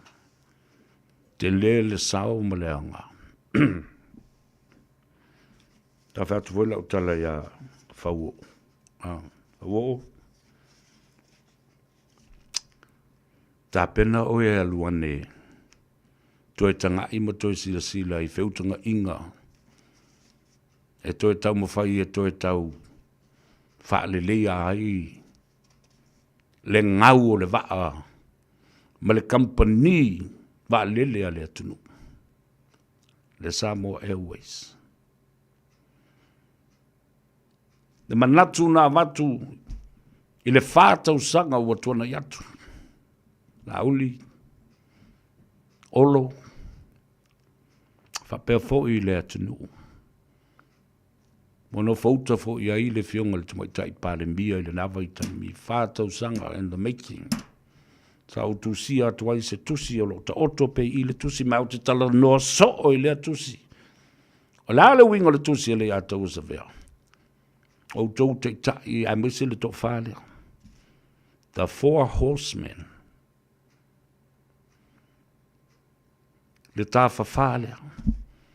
Ta ngā ima sila le proposal ma o lau. Tu o lalo lea ua tusia. Ma wha mawina. Wale ise valele. Aine ua mātou whono, talo le whono. Tolu se fulma le ono tangata nā whio mai. Mātou tau ma mawha ma ai whatasi le whale inga i West Auckland. Sa u whata oto iai. Ni la ngona ma le mana ongolo i a te au. Oni mawhau whaunga whai wawale. Ai a tonu e au ngai le whainga malo whau. A joint venture. Se whainga pa anga Samoa. So se Samoa le lalo langi atoa. Le ave ai se tātou tu ua lalo. I le malo whau atu lei mai. Ono leo ua lei se valele. Na whata oto atu le whanu le nā. I le nā pō na ota ngatawa. Malo lato tali tonunga. Oka se fuafuanga i nā manea. Whaipa anga ai. Samoa i so se mea. So se tafo le lalo langi. Male whainga malo. Male company. Ma lele a Samoa. Le Samoa Airways. La le whainga o le paanga. au mai le 5% e wha tupe Samoa lo alala ma papa au whawamaso Samoa e loto atu nuu, tātou wō e wha tau le valele. Iau tau se sila nei la ia i le wha tau tonga le plana. Sila le sfulu lima afe lele o Samoa, ua lele stala. I le whainga palota, wha sala i le lua afe ale tangata. A wha tele le sfulu lima afe lena, i le lua afe, 12 miliona. E maua, le tupe lela au. Wautou tanga i la ieng. Wautou tanga i ieng. Pe atu mai lalo se formula. E calculator i la pe a whapea. E se lau wafe Samoa. Mantua Samoa le ta ape i le lalolangi. Toi titi lava afa miliona. Ai longo la le tala e wha longo iai. Ia Samoa e lua se lau 5 wafe o le i fafo. Ai tu watu iai. E 5 afe ta la le share le tangata. You make the calculation yourself. Mao la tua lalo nana watu le tusi alo. Iai pēle nā kopina o tau whafonga o mātala noa imle sunga olo. Sa o toi wha manatu le sunga lauli. Toi wha manatu le sunga le atinu. Whamai le tala le atinu. Tamari nei. Ioi o lo tofu pēr i mātou ma le kopi o le natusi. Ma o lo te o fatu pēr. Nā ma faufaunga le lei. Tilo la ia.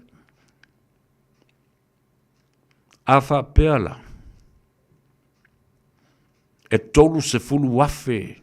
Ia tangata ana o le tai lua afe le lātou sala. Ua ono se 10 miliona. Le lātou saufanga. Desi silai. E matautia. E o i lunga. Ia tupe maua. Whapea foi ia sea. E whaatau le atunu, e Samoa la waia.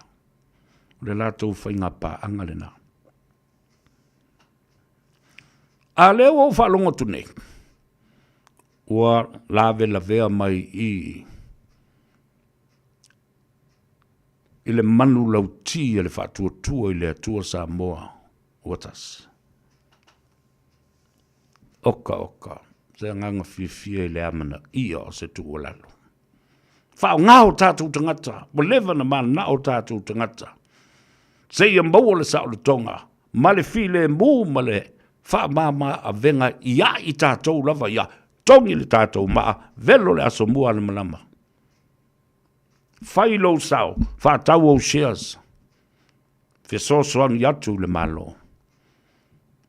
Ia waila ia, le malo, mane lau tupe, le company, whailo sia, Samoa e mana na o e pipi ilona ingoa a shareholder yo la me la fai e fa tu le palang ta mo molia o langa le sa o ka vale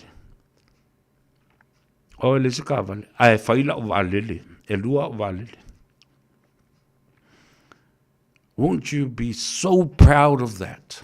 I don't have a car, but I do have 2 planes. I am an owner, a shareholder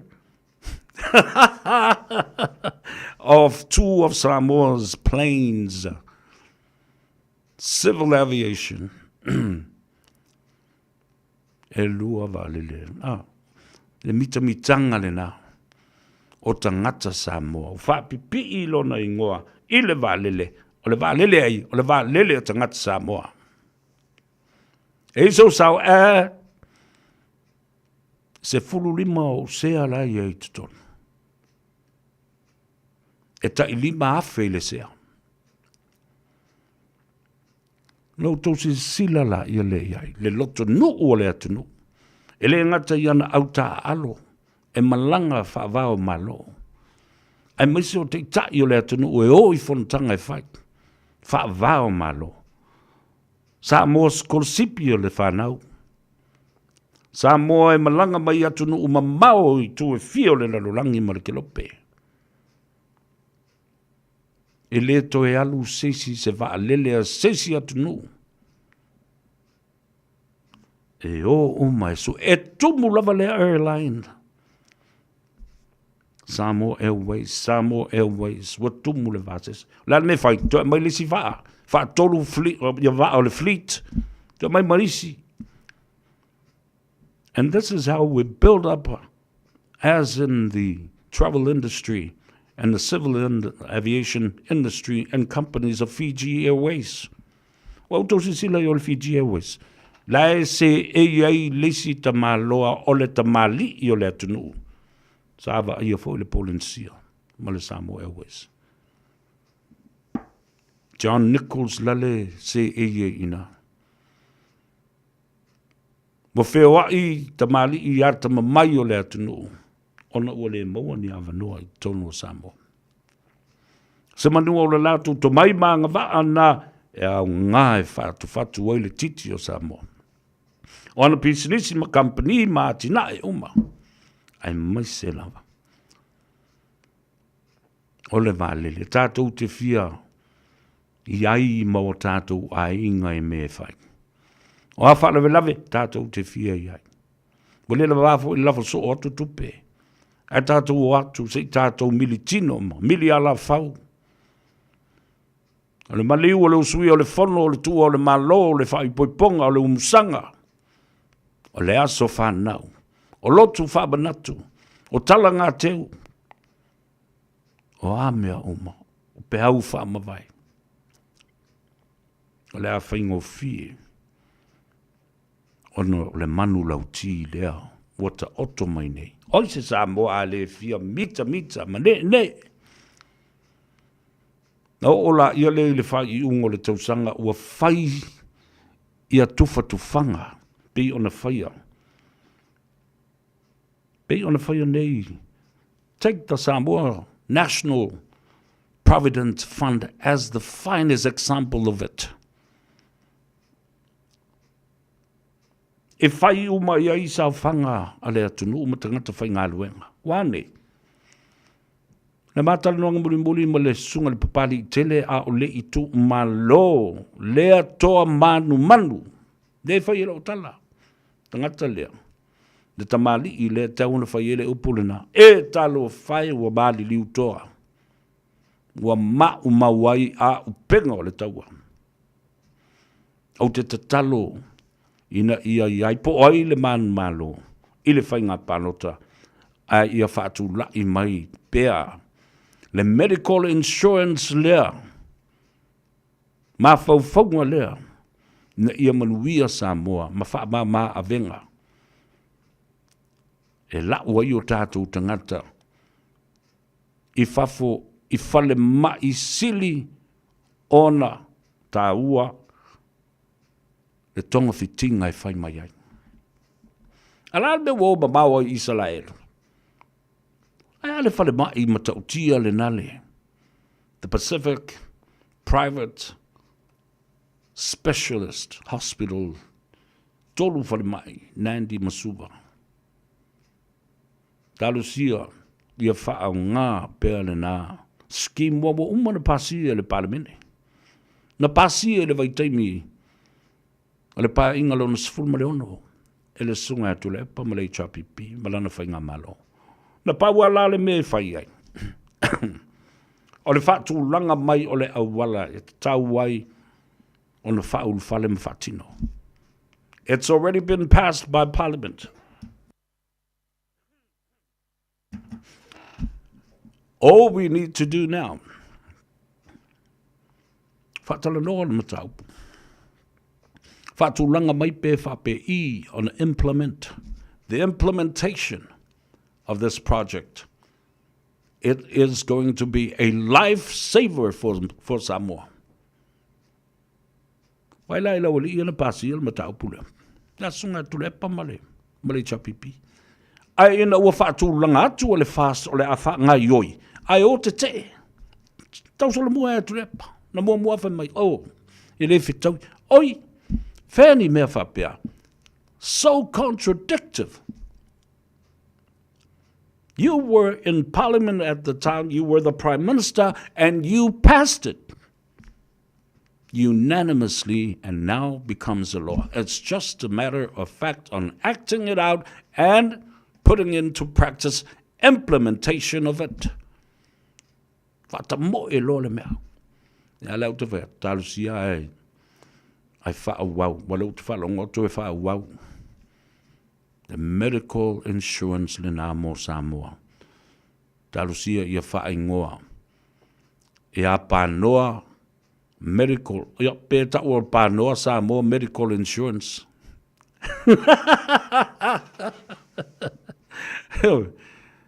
In memory o lea tamali, the think tank. There's a singa na papali I pānoa moala tavita. He's an economist. O le tangata na wha o uina wha pitoa. Ma maua wha ilonga tāwa loa. E tusa o se tamao a inga e wha soa ma posi ma wha tino. Ia wailai sau whanga ina whai nei le ele lupi wha. I le taimi ina teitai whono ai. Ai mai whai tule epa mari mongi whai mai. Tauna wha tea, tauna tuli ese. Ese toia ina. Walata le valus full miliona ta la tupe ale lupi fa wa fa matu atu e pari. Fa matu ilea. Ile mafau fau lele. One of the things that I've learned from this think tank and this economist is a single mo economist mo me bookkeepers mo au tusi mo au tusi. E fa vasenga mai ele tangata o le fo mai o le tamao ainga. Ia le me fa alu I tupe alauri, a ngā le keu au kupe ma taulu. Ai fa soa atu I le tamao ainga. Big difference between an economist and bookkeepers. E te loa le lei policies and regulations e fa ta oto mai ele economist. La tato ua talpesero vatu. Tō titi mānawa ia le tamaita ia ati ai le tātou te le iasi ia.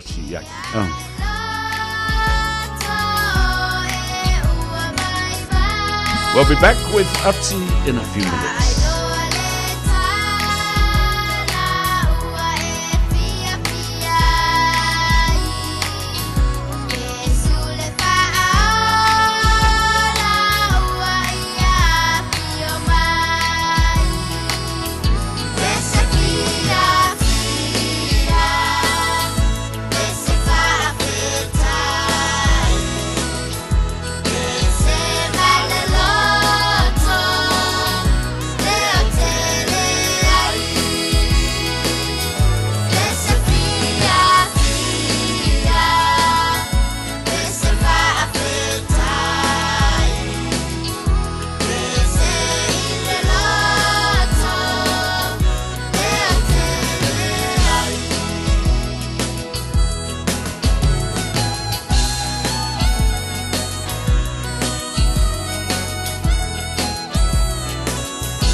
Ia le lei whaafteite le lava o panga maria iopu whaivalu ia ma siona whawhine le tamaita ia Jennifer pese fia i le nei fo ia solulu ua tūla lata i le manava o ngā luenga ma le ngā ngai fo whaiva o le atunu ia leo whaatasi mai le tamaita ia Melissa mai le tātou whale ta vale le Henderson Cars ia a o le i manava ma tāwalunga ngā luenga le nei aso whaatalo whatu Melissa ma alo le soifua mria.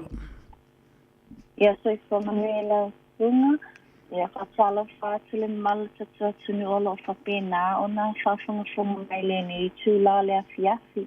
E te mine ia whaetu fo i teri pote ala i le company whauta vale le Henderson Cars. Ngā lila. Ia o lo manuia pia le nei tū, ia o lo o tele pia ma ta vale o le tele wala o whaatiputipula ia pia i lunga le alu o le sei o le ni tausanga. Ai me se lava le mātina ne iulai ava aia pia nei tangata o tele le fia manina o inta avale awala ia ngā luenga. Ia mai se ala nei tangata ia whatua mālo mai le pota. Ia la towi o lo tele ia tangata apalai mai monita avale. O le atikipi atu le atulanga la au se sa o i nei tangata ia whatao mai Samoa. Ie. Ia la towi o lo ofia mana o mienta avale ala whatua amata ia ngā luenga a. Ia. Se tau le tulia i le tolu masina ngā ilunga ia lau ia pe whaelele ina ia mawhaina e apalai. One size ni ilo kona karate whai ngā luenga tūmau. I o taimi fo ina ea fo le ngolumia.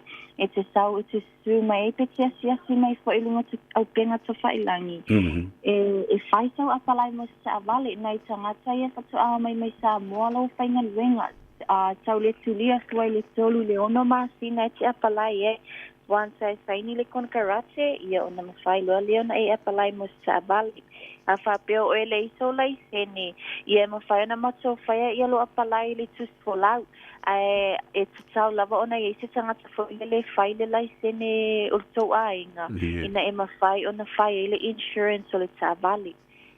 Malo, whaftai tā ua tele. Wana tātala lo fo i mele al tangata apalai le tālusanga ia ai ola i le benefiti po le pensiona. E mwhauna i ele tangata e full time e sau e whasosoni wha malosi e le application lo sao na Melissa? Sao le fionga. Ia, malo, whaftai. Ia, lata ina manava o tō le fiafinei? Ia le la fe pulu valu minuti o na manava lea. Ia, le lei. Amatalia matala foi le tātou loto a tae au i lale taimi? Ia talata toile i tūla e iwa tae au e te puni pe ai le taimi masani le ono le afiafi. Mai le aso mafua le aso wharaile. Te talata toile iwa e te puni le ono le afiafi. I le aso anai, matala i le iwa e te puni le lima i le afiafi.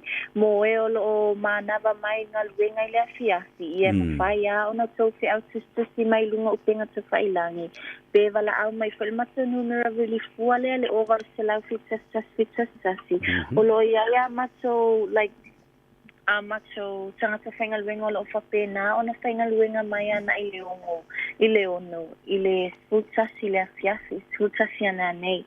Ia, malo, whafte te le lava mo le taimi u whaamino mai, u tā so ta e fo i ma whaalawi loa lau tua i le atunu, ia manuia te le lava toenga o toi le nei fo i a fiafi, ia manga ngai fo i Faiva o lau fionga le tumaitai, tā te whailua i pea, ia ai whaafte te le whaasoifu ia mo le temi nei. Saifo. Le na, Melissa mo le tātou whale ta vale le Henderson Cars e te maua le telefoni o valu se lau, fitu tasi tasi. Ia, ale o le na, wala au ia Melissa, whamaile i atou sa vea. Kuri mai se ka vale o kia laku o i le loko a se i o makamaka. Ia, po o le awhia ne fo i ai le tuatusi se lau iwa farm. Cavendish Drive, Papatutoi, i manukau. Whamaile tala se iuli au tanga vai a le eise malama. Se u manu whangai. Whamai atu le fas, o le eise me toi popole o mautu. Ia se iuli whaafonga lei mai lava. Ai whalongo mai nei o le tau tuli atu le tongingo ai talaf. Tasi te si ma le 2 piliona le ai talaf. A lea la ua pa ui lalo le valu se lau miliona.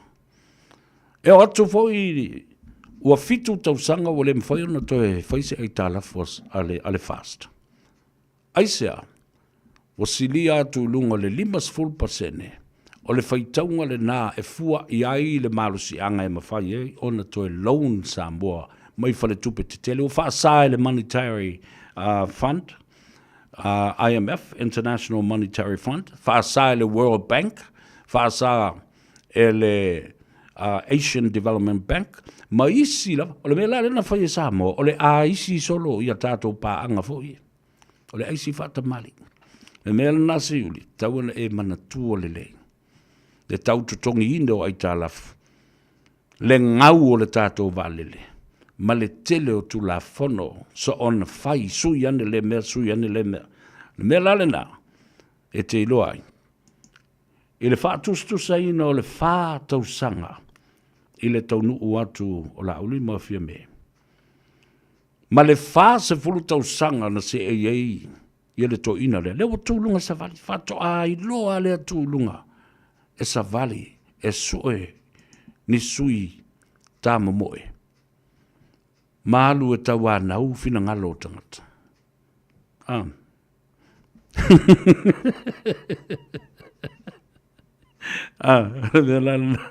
O te whai atu ai. Ale mea tā ua le nā, e tilo iai. Ma mata le le iai. Ona utou loa ila i ati na e le lei. O lo whai. Ia, ona tātou se e mai lea. I le mata upu lea. Ua whamautinoa mai. O le alu tūto tasi le sunga ia mau pue mai. O le tūto tasi o ia. O le fina ngalo lona i tu malo. O le vaa o fonti. Ia, e le tau na alu. I o le tua fi me. Ia, pa o le Samoa poto. Political party. E le tau na alu i oi. I le fast. Po le alu fo i le HRPP. Ai manaia le alu e tuto tas. Ia, la uo ma lo uso, good luck. Ia, o le tala le na. Ia, sanga iane ai fo i o le tai, i le sunga. Ia, fui mono, na uma na vatu lau tala. Ona o le ausa, ele o seisi, o le tino fo i ma anu, o le uo ma mai, te le o tau sanga. Ia, ma le asosi e skopa. Ao o fo i mea whai a ainga. Mātou te vāwala lata. E whisi i tai tonga. Ia, ma whita alolo ai. Ona o leo si o singa o ainga. Ia, ai o te talitonu. Ia, le wa au fonti. Nā o tau nuu le fionga le ngawhatasi, le ngawhatasi. Le ngawhatasi o so o ai Samoa. Ia. O le to o fo i le nā. O malai lua, tawa lunga ma tawa lalo. Ai leo ai fo i o le ainga sa whenui vau. Ta ua le nā. Tanga iane ai o le tai ali. A whimono. Ia ma tali malu o Faiva. O le nā, o le a. Si a ao le va au fonti. Ma si i lo sa. Ta pena i ngā tai whale wholau. Pātolo fingota, tāno whalawa. Mai tāno whale ataua, le mātou te mata makari ea ko i Melbourne, Victoria. Paralisa, Mose, tāno whalawa. E Sau J. Moores, tāno wha brother watching you from Sydney, Australia. Ia, whapea foi Lawrence Peterson, tāno whalawa mālolo soi fumanuia. Sunga seu manu, Pulou fausia, tāno wha mālolo soi fumanuia. Ia, o mātaua nonu. Tālo whalawa. Watching you from Hamilton. Tālo, whaftai le, mafuta mai le, o nanga ma le tutua, le nei fo i vaengola. Colleen Torrea, tālo whalawa. Ia, whapea fo i o waia lesi chain.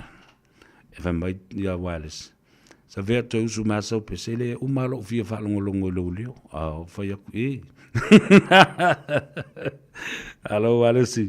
Yeah, watching you from Sydney, Australia. Press the like button, share our program, and comment. You know, I love reading your comments. Yeah.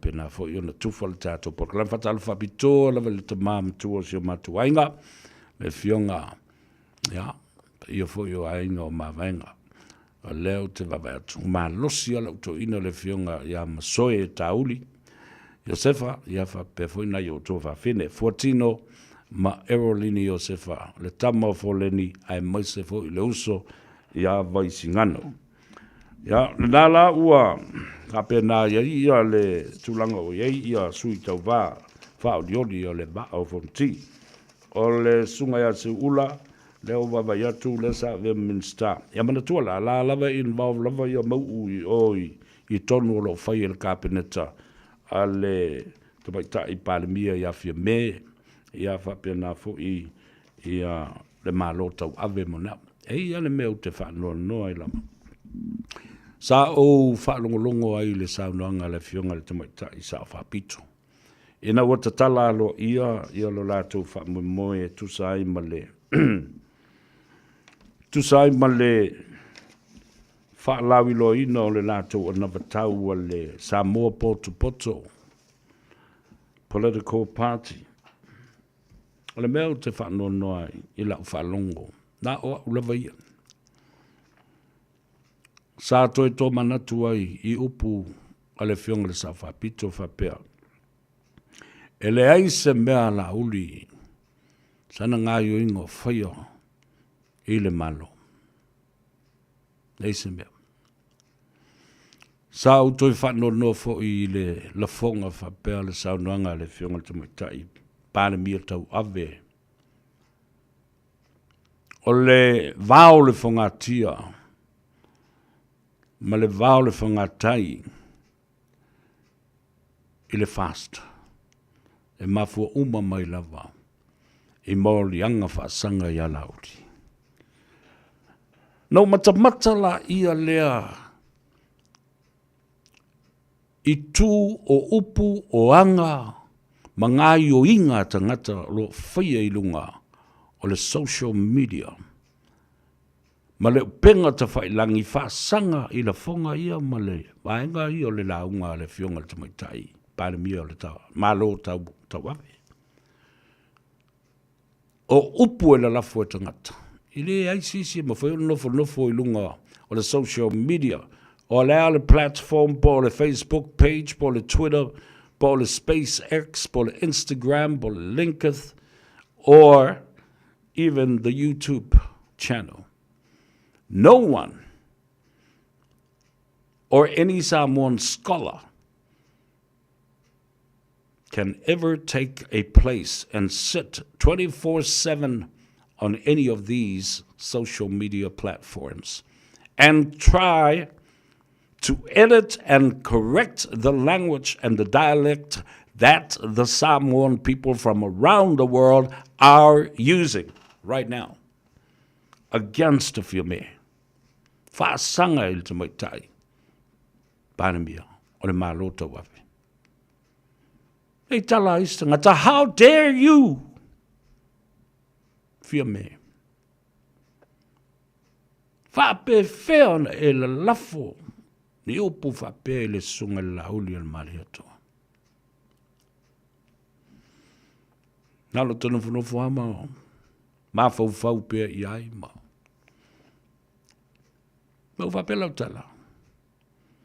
Why did you go there? If you have a clean heart, clean hands, and wanting to get on with your campaign in a good start, leave his name out completely. Tati e sele ngoa o si tama.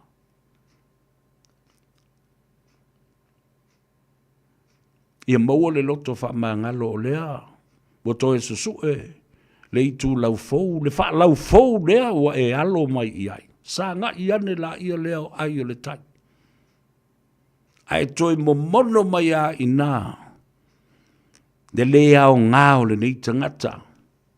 Ua mai tau Samoa, ua whaafafonga Samoa, o le tuai ngā la ngona la lea o lo i ai le taitai lea. Wai atu mai foi. O ula ngona ma le nā leo tau atu ana o au, o te lefia o i ai. Tau noa la uli le mali atoa, o ana nafi le nā. Ua atu fo i ai lo tua o te le toi fia mana tua po, te toi fia tau tala, ngia le matau lea. Ai lo u lava la ngona, whaanono. Se i taua ne ai. Se i taua ne ai. Nā sina ta mai mea whapea. E taua ne ai le whātō whala inga le fionga le te mai tai sa whapito. Ma mana tua ai le la aulia le mali atoa. I sina ta mai pito filo lava whape nei. E whapea ai. Nā te mana tua ai le whaaloalo māua lunga lona tuangane. Po o siana tama fo i wai lua relationships au te nofo ma whaatusa i ai i le taimina māsa e le lau whai. O lea. Nā le toa lua tangata na tu awa noa fo i ai le fong of delay. Go and sort this out. It is an interior local matter pertaining to the Fast Party itself. No one else. Nobody else in the front, the back, and the sides. Just you two. O oefio mea o le tinao le atunu. O lau tama lea o lauli. O oefio mea o le uso matua, o le teine matua, o le teine matua e whaatilo lau mea i ai le ainga ma le atunu. O lou tua ngane lai titi le tama lele. Nā le mea le tama o se se. Wha ma ngalo lou tua ngane. O le ale mea a oe le tina. Wai loa wai le fia ai i lau tama. A o. Ma wha ma ngalo. Ma tala noa ma whetuwha i ma lau tama. It was like a mother and a son relationship, if I may say, if it's fair to say, that it is also a consideration of an older sister and a younger brother. A mother and a son and a sister and a brother. Those two most beautiful, meaningful relationships that could have taken care of the problem and iron out any other animosities between the two fractions. I've always said this. And public policy. Mai le university. The first ever thing to happen to any political party is internal frictions. If I kengi loa tangate tono se mafutanga, pele o se parti whapwhai, e kalesia whalaputonga a inga no so se whalaputonga. O I e a isi ta e loa malepe mafutanga. Yo o mai I vaenga whapwhai. Internal fractions and frictions. Ole friction e mili. Wa matana wheto ai I tu. E alua a isi matae ma malepe. Tala lautasi. E mele.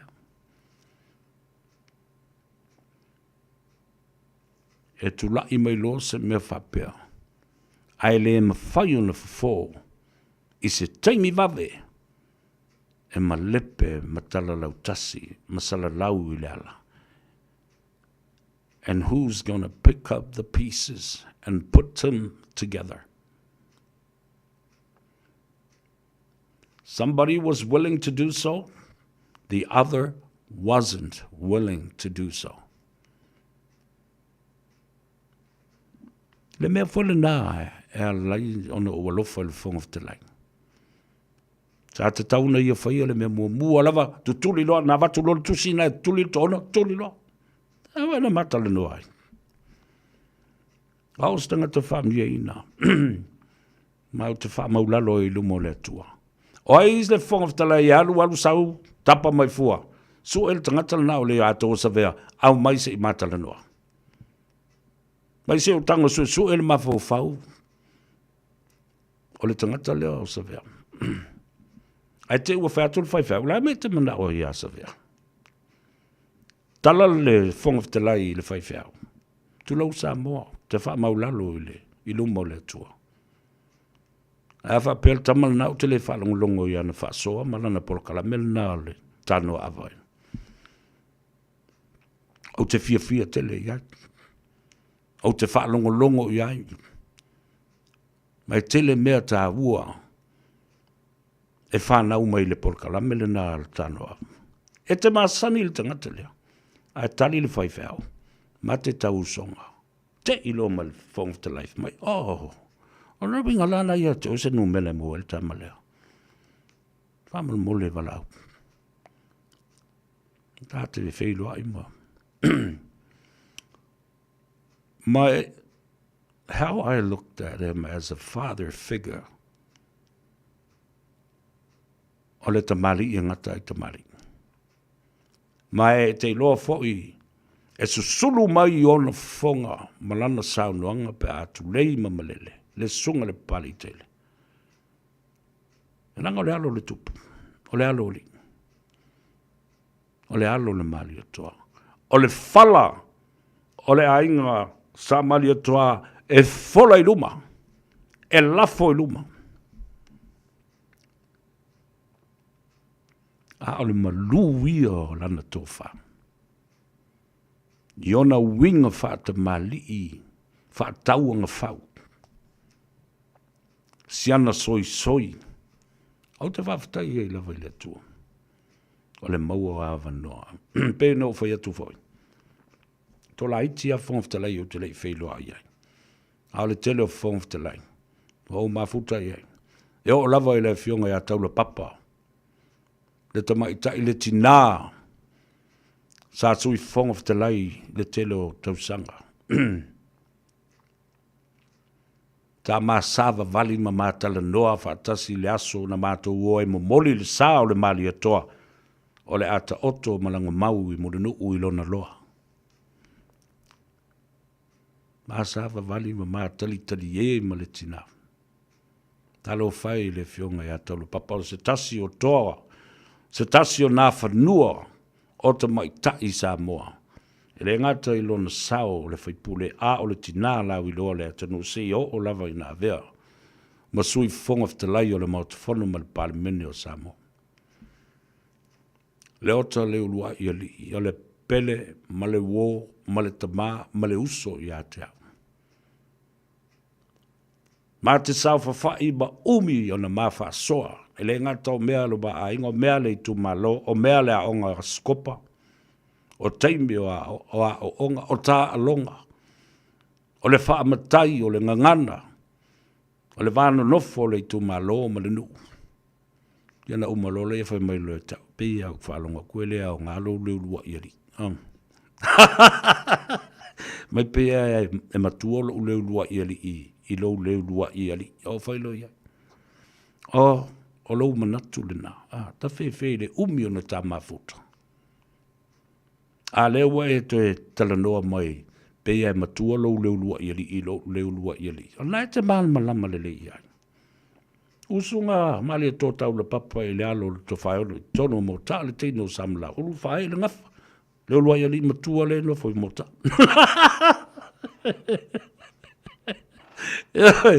Oka. E le ngalo lea. Na matua i la ia leo le si le ulua ia li. E oi. Mai mo o masi o. Avatua i malo pale whengai. O le puni pua. Ata lo e le toina. E tasi lea tamali i ma lea foi fongafta lai i matautia. tele tau sanga o tōna i atu Samoa le avanoa, tala noa fo i le whonga whatelai i le fionga anonu malo so whara. Oka lea fo i ta mali i matau tia. Mali wha mealo whaina fo i le atua.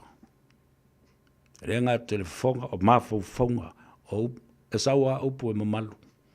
Pa le leo ma wha matala lea mea ma lea mea. Le vā ma tō whilau, whai mai i a te au. Hoto lo pero li i le ato. Savea te le i ato o le temu savea. Na e gala au atu whai mai. I lau whaatala noanga ma le toina. Ua matua ma ia. Wa ngase le tō tōli. A leo te vai atu lea te lua tala no mai ma tō whilau i le whalmai. Ma o i le maota o sa mo i lau tō whono na sa whai. Malo tilo, nai whai mai nei ua matua ngase a. Ia o atu e tū mai e tofi lau i lunga o le Polynesia o le la sa vali mai lalo. A ele o sau ni tō. Okay. E maa lio. Le fio mai o le fionga le tole a fōa le whaasina. Lea na malo lo atu nei le luafe. Lua se fulu. Ava noa le lei. Au te lei loa pe whawhena maua. Ai, mafua anga e lei ona mana na o mai. Se e sausi i tātou tala. Tala o whawhtai atu e fo i le fionga ile. I le tei fono, le fono fofo tu a Samoa. Le fionga a tofi lau. So alo Ted Stanley. Mai tali. Lau fionga le velo tusi. O le fia tala noa le toin. O whaka le toin. Mai ia le tamao le atu noa. Tawa ia le mauta wholo ma le paremen. Ngara tu whai le tala ma mali e. Whawhetai i nei ta mā mātu tua o le atu noa.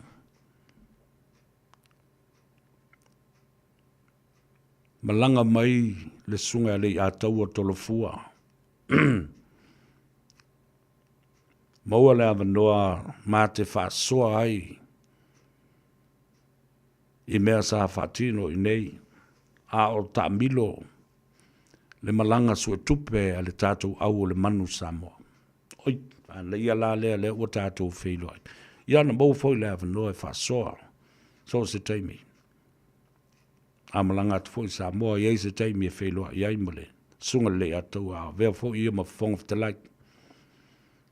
So I've had the chance to speak with many of the speakers, former speakers of the House. What a wonderful occasion and a blessing. And of course, o se ava noa whaoro e le au maua. E whawsanga i ai mai la tau nei, e whawhoina ma whatautei le whono le atunu. Ma e ao ma and learn something particularly unique about these people. E nei loi fo le a ia le i.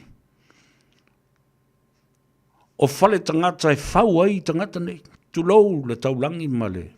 Ma malu ma pa ia o i la tau nei. Oni tangata whaapitoa fo i tangata nei. Ma o se whaamrianga fo i. I le tō whale leia i la tau e whili ina. E whili tā nganga le na wholea. Lea lei no whai atu. Au te ili tata lava. I le tele o mea. E whela fua i ai ma whea to whai. Le pa ia ma le tā ua o le nu fua. O le whonga whtalai. Ma le tai tai o le maota. O ia fo i o le tai tai o le palemene. Ia. Tā ua le nā. Nā sila tu fo i nei mea i alo i ai. I le tau mawhai e tūlei ese. Tūli. Wha malo lo le whonga whtalai le whā le whano. Ese alo mafu fau iai. Ai ona e tā ina fo i lo loto. Ma wawa ai ai. I mea sa vali mai ai le tele o maftanga. Sa tofia ita o se tei whono.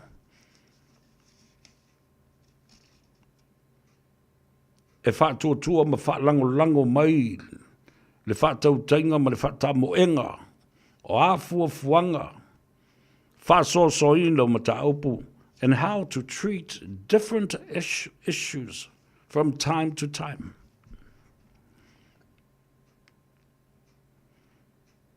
Ai o ni mea alofa ia, mea alofa whaapitoa fo ia le tua, I nei tamari. Leanga ao ne whaafoe se fono, e le whaingo fie winga ma mionga tangata. O lātou la fonga, ma lo lātou te ma lo lātou leo sustai I tu la fono. E soli fono ai, I le tele o taimi. Soli ma le teitei fono, soli ma le komiti, ma le laulau wa fono. Awang nei la, tama I whala puputonga, ia ma le fono te lea le atunu, ma le pare mene. O ai e tau ma se toa, e tu la I e whaafoe me nei.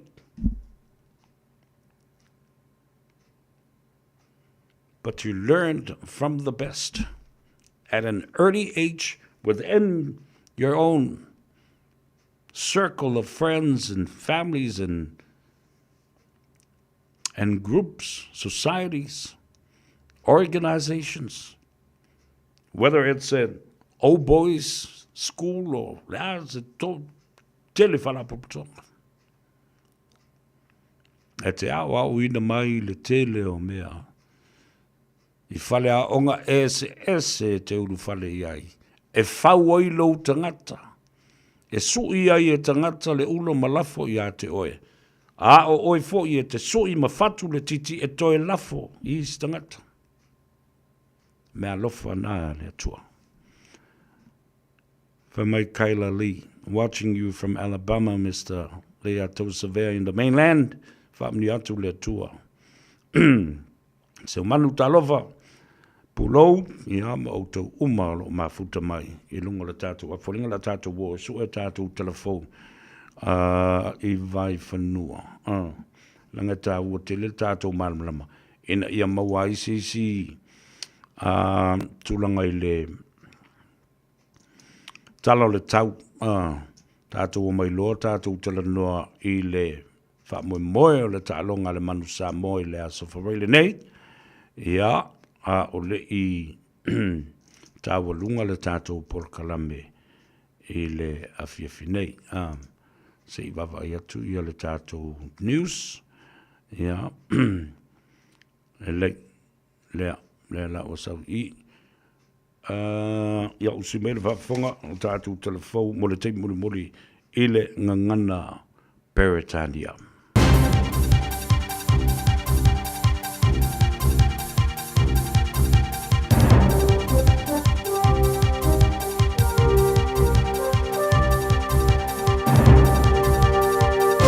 In this update, Local Government New Zealand's president says rates caps may not be the silver bullet the government thinks they are.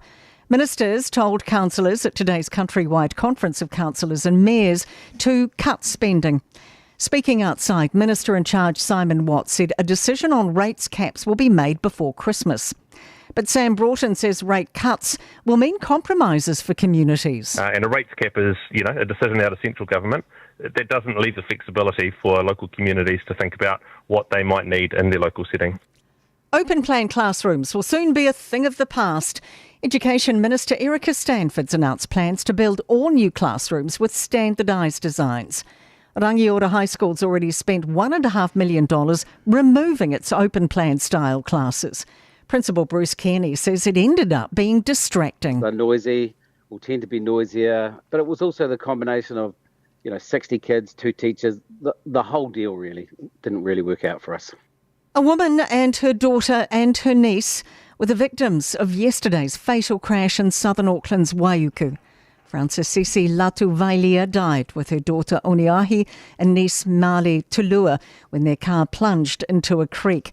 Social media posts reveal Latuvailia worked as a court registrar in South Auckland. She's been described as a doting mum and helpful friends who loved life and those close to her. The Labour Party has taken quick action on modern slavery following demands from thousands of Kiwi teens.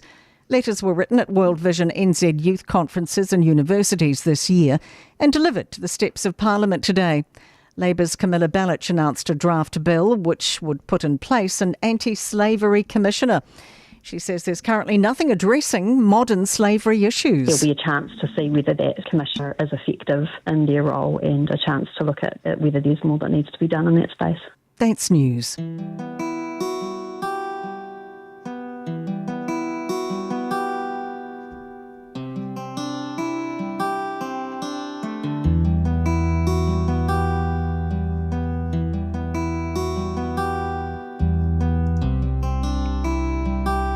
How my boy,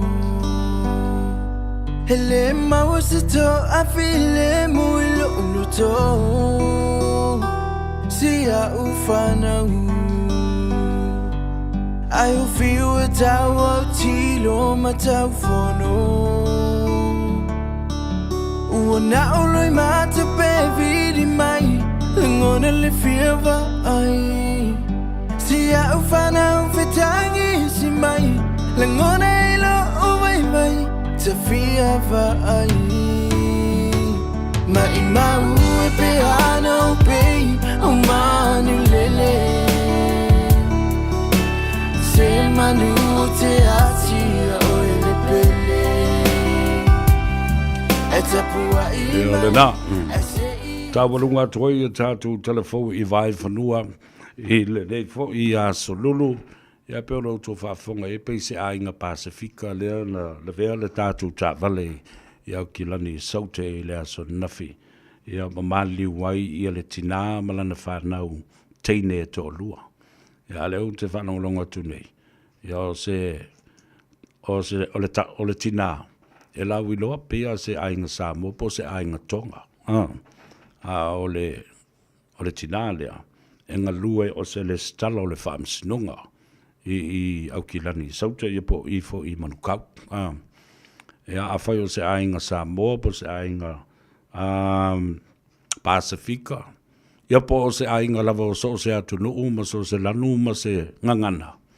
Ele o se tūlanga lelei ma se mea se tūlanga fiafia o le whanua noanga. Ia o maftianga wo o ia. Ia mai se tō tolu tangata o le ainga o maliu. O le tina malana whanau teine tō lua. Yeah. Whoever it may be, whatever family, color, language, and we feel the same. Our condolences to this family, a mother and 2 daughters were killed instantly at a car crash accident yesterday in South Auckland. So our thoughts and prayers go out for those families, friends and associates and people that know this family. Talo fai I le bavel pe o le emo le mata. O Faiva o tuone. Tas Chiva, watching you from Canberra in Australia. Talo fatu tanwasa alole soifumdria. Ia whapea fōi ana Filippo. Ia ai maisela o lea toi fōi lau tala lea. I lau whaano noanga lea na whailo ai e winga I le sau noanga le tamaita I sau whapito. Ia mal whaalo tele. Mai te lelo so tanga fōi le fionga le tamaita I le sau whapito. Ia ona o le tino whastangata stama mastene. Ia tino ma anu na ai, e le tu ua ai, le ai a te tau o le whaalia o le ngona ma le wha maoni, e wholosia I luma mea. Wa o te talitonu, e au ngā le whasoa, e au ngā fōi le tu I nātu, o se tua lalo ma se whautuanga. Ma toi whapupula ai la ia lea I o tangata I mea na tutupu. Nga whapea, o le saunduanga lea, e leise mea la auli na whaia le malo. Po whaia fōi le malo. Ma tu umawa lalo ai le tautua lea sa whai. Ma tau ma whai ai ina ia whaale leia le wā o I la ua. O se tinama sana tama ua māsai le la lau whai. Po se tamai tai fo I matua o le ainga ma sona tua ngane ua masai fo le la fa. O me fa ngo fie ona fo ala mea awa fo I ole fa fita uli fa loto I fale. Ai pitai. Ina ua alu suanga le vatele ma pasi le taimi ma le maua le ngona o le loto fa mangalo ma fa le iei le valea. Lea wai ua I lava ina ma sofa le fa. Wa tātou le au si ai le 5 tau sanga o le paia inga. Mai ue pe ana iai se vai tau e alu wa te lofo I te le fai pule e mo musu e toi fa pupu the parliamentary term to 4 years time limitation. Manga o siti politia ai o le 5 ia toso to ele na 5 tau sanga. Fatoi fo yo no le tato o tunu o se tunu o electricity. Ile o se mea whaingata o na fuafua ma posi lo na tamau ainga ma fuafua na ngā luenga ia wawena wha uma within 4-year period. Ai o le mea o te mana o toi wha tepa I ai. Ma toi tu watu I au tafa o le fionga le sau wha pito. Ia iai se tae au na te toe mana tu ai. Na te toe tō manatu ai ma nofo. Na o ia ma wha solo na mafau whaunga. Pe tau ne ai. Pe tau ne ai, pe la vea ne ai. I sana wha tō whala inga ma sana wha utautanga. Ma wha pe ai. I really miss the presence of that brother near me. Mo ia lau tala. Wa o misia. Le ata o le vala lata mai I o au tafa o le tamaleo.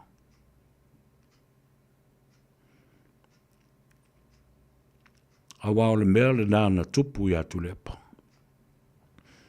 O le taimi lava na o ai tangata mo mori atu lepa. O la auli, e leanga, o la auli, o lo tau pule pule, e wha oa lo tofi, mai leo sustai, e le wha longo I ate oe. Upu leanga ina le maftanga. O inafo ina mata I loa. O na whai kengi tu le epa, ma mata na eu ma tafi ese lauti. Dalben whai. Tafi ese lauri, alu watu e ala uri ma watu uma ma malu. Ma whao atu ai mo le tofi o tu le epa.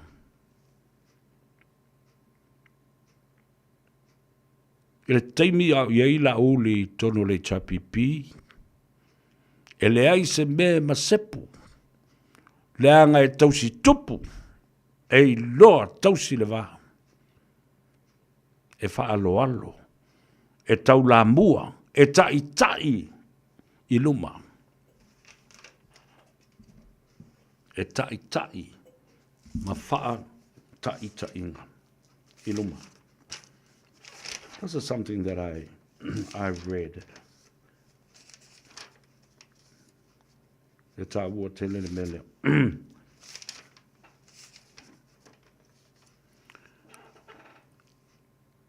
I le taimi ana tafi e se ai I le tama lea. Mai ona tiu te sa masani ai. Le launga le whaife au lele na whai. I sa le longa. Lauli, o lau tautua, wha apa whawhano ma le solo whawhano. O le tautua wha tupu le na. O le tautua le nā le tupu. Na whaia fo I Yesu na mulu ai. Ia a ao ona so. O le tautua wha tupu le na. Lauri al mali e tuang. A truly inspired leader to lead from the front, to lead his people, to inspire his people, a leader, a man of practice, and prepared and ordained by God, a truly and an inspiration.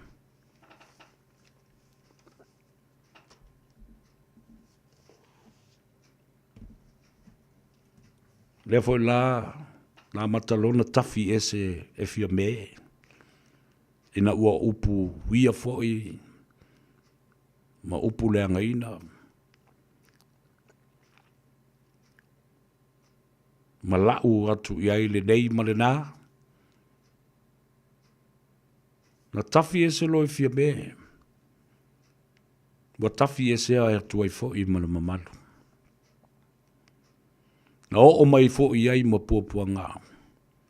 Ma malepe ma masofa ai le whainga malo. Wa le au ai i le 5 tausanga. Ese le tā ua le nei upu o te talanoa ma launga pe iai tele o taimi. O uputu, o muanga ngana, o vaonga ngana, o utu ngā ngana.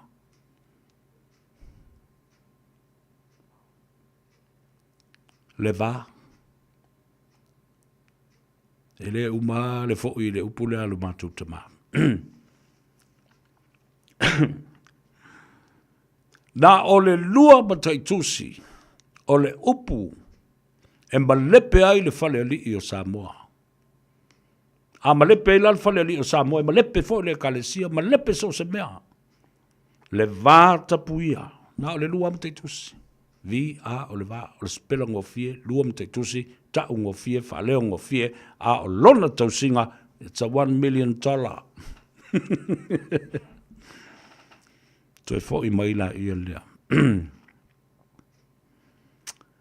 E le whaalo alo māua lunga, ngata ai whaalo longa.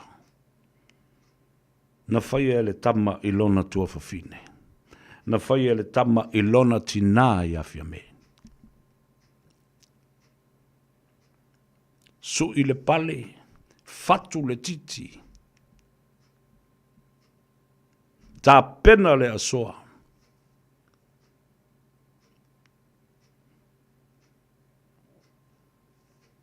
Mo moli le pale.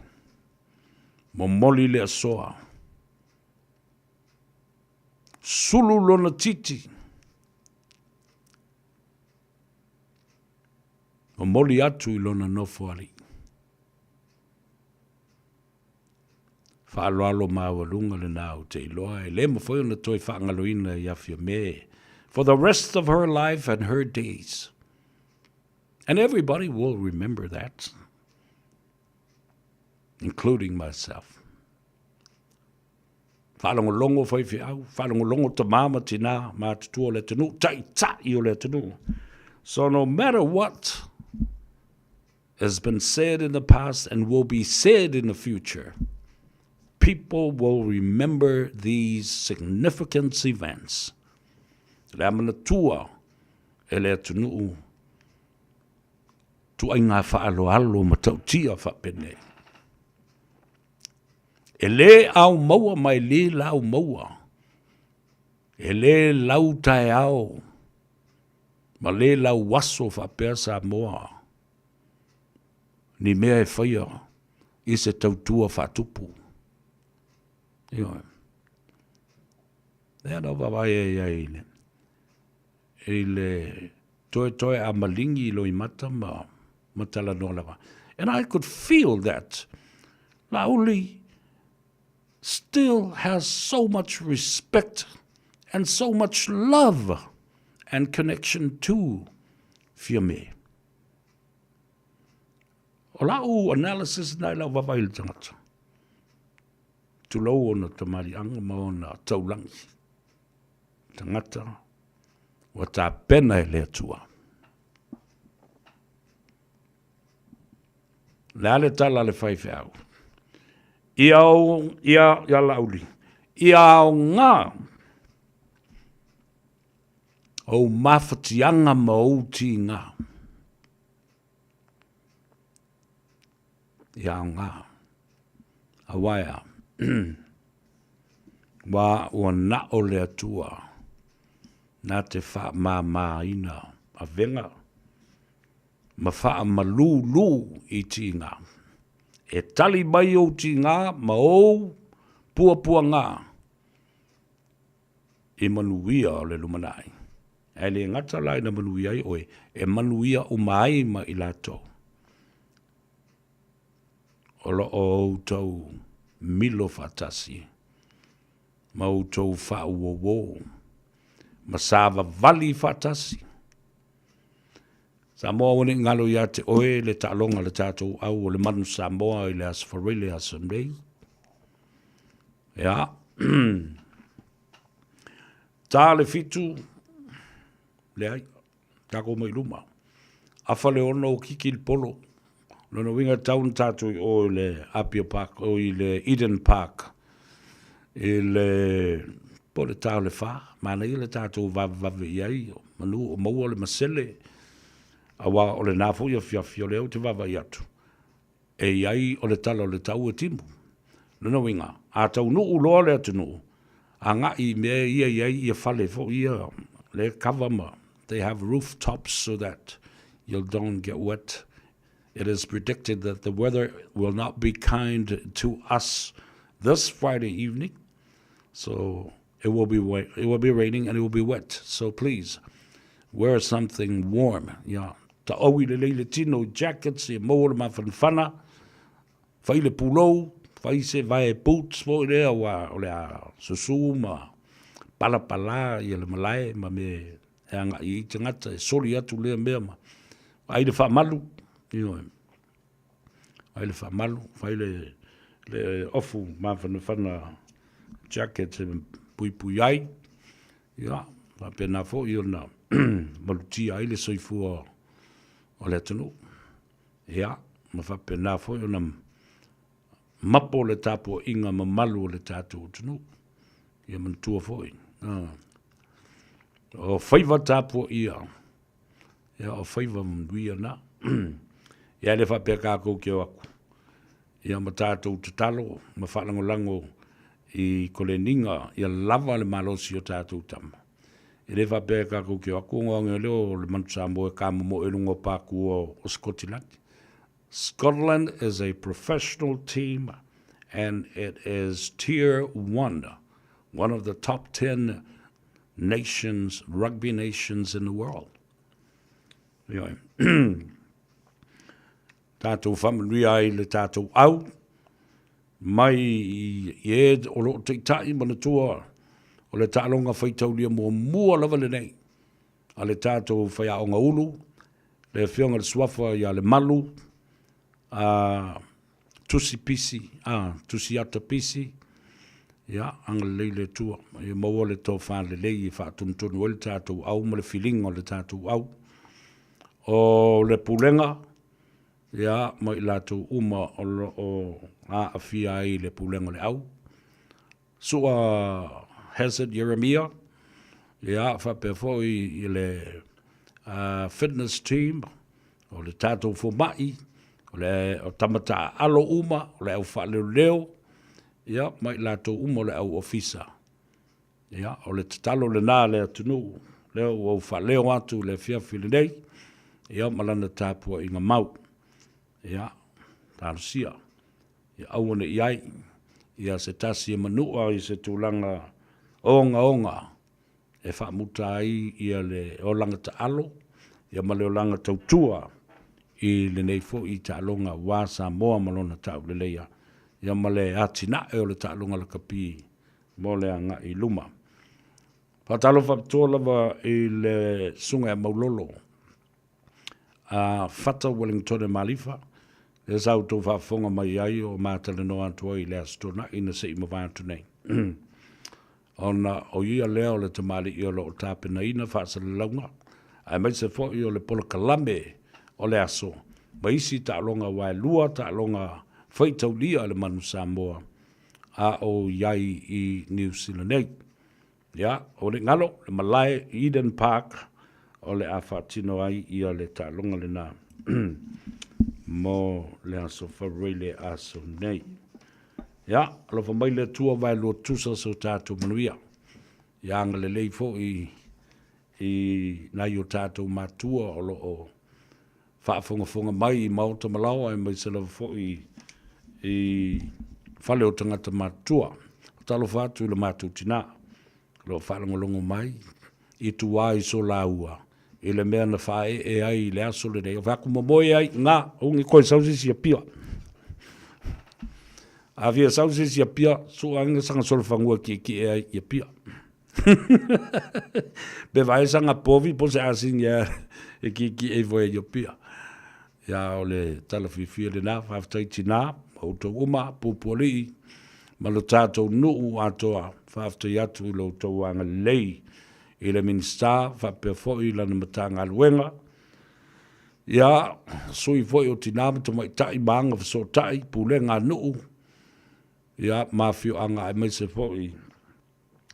O le pulenga li ima fai pule. O le tātou nuu. I so laua. Ia, le tala le nā. Tālo whatu mam.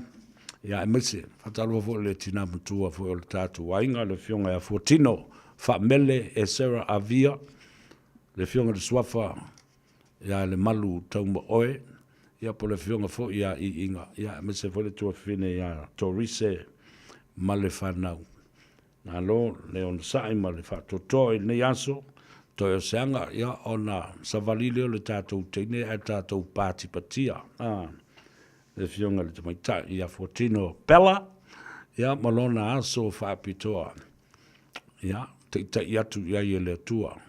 Le soifua, ma le manuia, whaatino ma whaatou nuu. Le saka la meta, ma le sauninga o le whaipoiponga I le astona I asau nei. Good luck to you, girl, and everybody involved. Ia, ele ngate lea, whaatalo whale tātou tina matua. Anti, whalawelawe awhamasanga poe la ulu. Ia whapea whaltua whine o Ivan, whalongalonga mai kalihi ma kahuku. Kahuku a uinai kalihi olo iai ia le sunga le toina. Reverend Elder Tina Tali ngafa ma le whaltua ia moe le no whaalo ma le aingali. A mese le whinga luenga atoa le whakasai na I le pulenga I Hawaii ma kalihi. Ia mese le whinga luenga atoa ina. Ia, o le tala atu le nā I le whunga mai o le atunu u le nei whiawhi.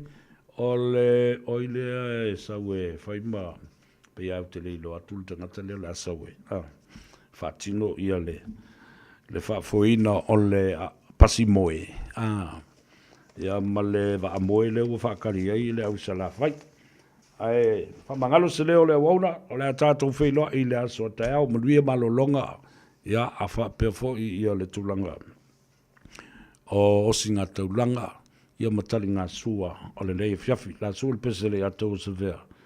Whamanuia I ate. Oe matatou tau mawai I le nei fiafi. Malulu le mea, whaifale lei la ei. Ia, whapena fo I ona ingu kou whala au. Whatalo whatu I le fionga tuala. Tau wātau pautino ma le whaltua peka. Ia, ai mai se foi. Whafusia le malosi o le awhawhine I Australia. Ia, whapena foi a inga I fia o loo whafonga mai. Nā wasi le fia le tātou tinu me mo wai vai. Vai i rola. Whatalo whatu le tama o le sunga ia tuyoti ia malwhalitua. Ia whapea foi le a e mai o le Faiva. Ia, maluia tele le nei o fiafi. Ia, ma le sifi po, o te loa lawa I tangata te whalongolongo mai. Vai au koke whalongolongo mai le au sifi po. Ai e tupu I se whalawelawe malawe ai e se tangata. Le dofa tō tasi. Le atau sa vea e whamanuia I a te oe. Ia ma tātou tau ma vai ai. Well, folks, that's it from me tonight. Thank you for your company, your sweet company. Thank you for the love and also your comments on our page. O Nasareta Tinu Malo Kuma, watching you from Brisbane. O Tutangalevao, Sapati Tofaiono, Ana Filippo, Patalofa tu lo uso ya rupena ya polisunga foi. Ya lolosio Mika, Faftai brother, hello, Faftai Langle, ai maise fo le fionga ia fonti, le tu risi Samoa, taua, le sunga ia mau hunt, a talo fatu, a lo kota mo lo faleo, ai maise fo ia le sunga ia tule epa whaafitai sua, a lo le taulongolongo, a pena i Utah, Salt Lake City, Utah, le vau tau loa tunei, o le sunga ia sua, Andrew Muava, le la vau tau loa, ona grandfather, le sunga ia lau mea, masalu salo au tufunga o se toi ina, sa sili no ua lofa iai, o le toi ina le ngata o la ua maritina ia ta ei. Ele ngata sava ia le rosa ma le siliva i sauni ato le aonga nof tu mau o le aonga leo o le vaenga leo le rosa tu so le o le a inga leo o nof tu mau o tamaitai a le siliva o le a inga leo le nof tu mau o le itu pa o tamba ia a le lau o whaarongolongo tunei o le grandfather le na o le sunga ia sua mua ava Andrew, ia, ona tangata lelei, tangata nei, sa silio na mafuta iai o grandparents, ia la vea ai lama tūmanu vau, ia ma meresaini, sa whaia pese, ale e kalesia Jesu Keriso la po ea sungatai, ile warota sauni atu, o I na tau nuu iai le kalesia, ile teimioi o sa wanga, ma tuli solo e nu, fasino loi tua I whanua ma ele, o le atou sa vea. Lai o mai lea sula nei o lo, tu mau I pea la nerano whanga, matango fia I mataanga. E anga I atu iai atu risi, matangata e tā whau mai, o Samoa mai lea atu nuu, ma lea atu nuu. Ale to ina la leo, masalu salo au tufunga. O ia fo I lea, sa tausia, wa tasiri nei e kalesia, e matau tia fo I ana atinae. E le ngata le talo, o le fai, o le tamu, o le koko, ai maise o whala au eina. Ai maise lava le talo, me ole maumang. Ma o ana lafu manu. Ioe. Lafu povi, lafu puaa, mau tele le kalesia leanga e talitonu ilana polo kalame le nao le welfare. To ina la lea, o lau mea masalu salo au tufunga mai le atu whangaloa.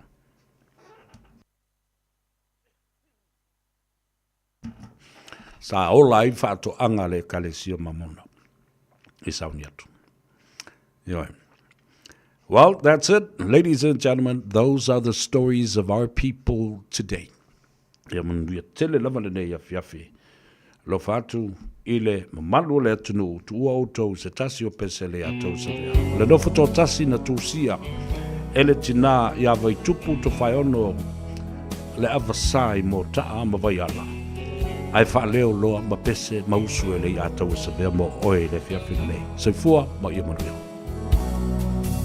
O uno foto atasi ma fau ngai wa sau tua lasi le alo fahi mo oe wa pei o se mai awele lai se iangi mai si o le o e tafia falongo iai la upele ea o ofea o ei Lalulangi pua o amale manunu Wasola le la fasulu sulu Unai o folingai Wamo atu Be ana ela Talata mai Se kusia ma e foi mai la upele ea wasili o eleva ai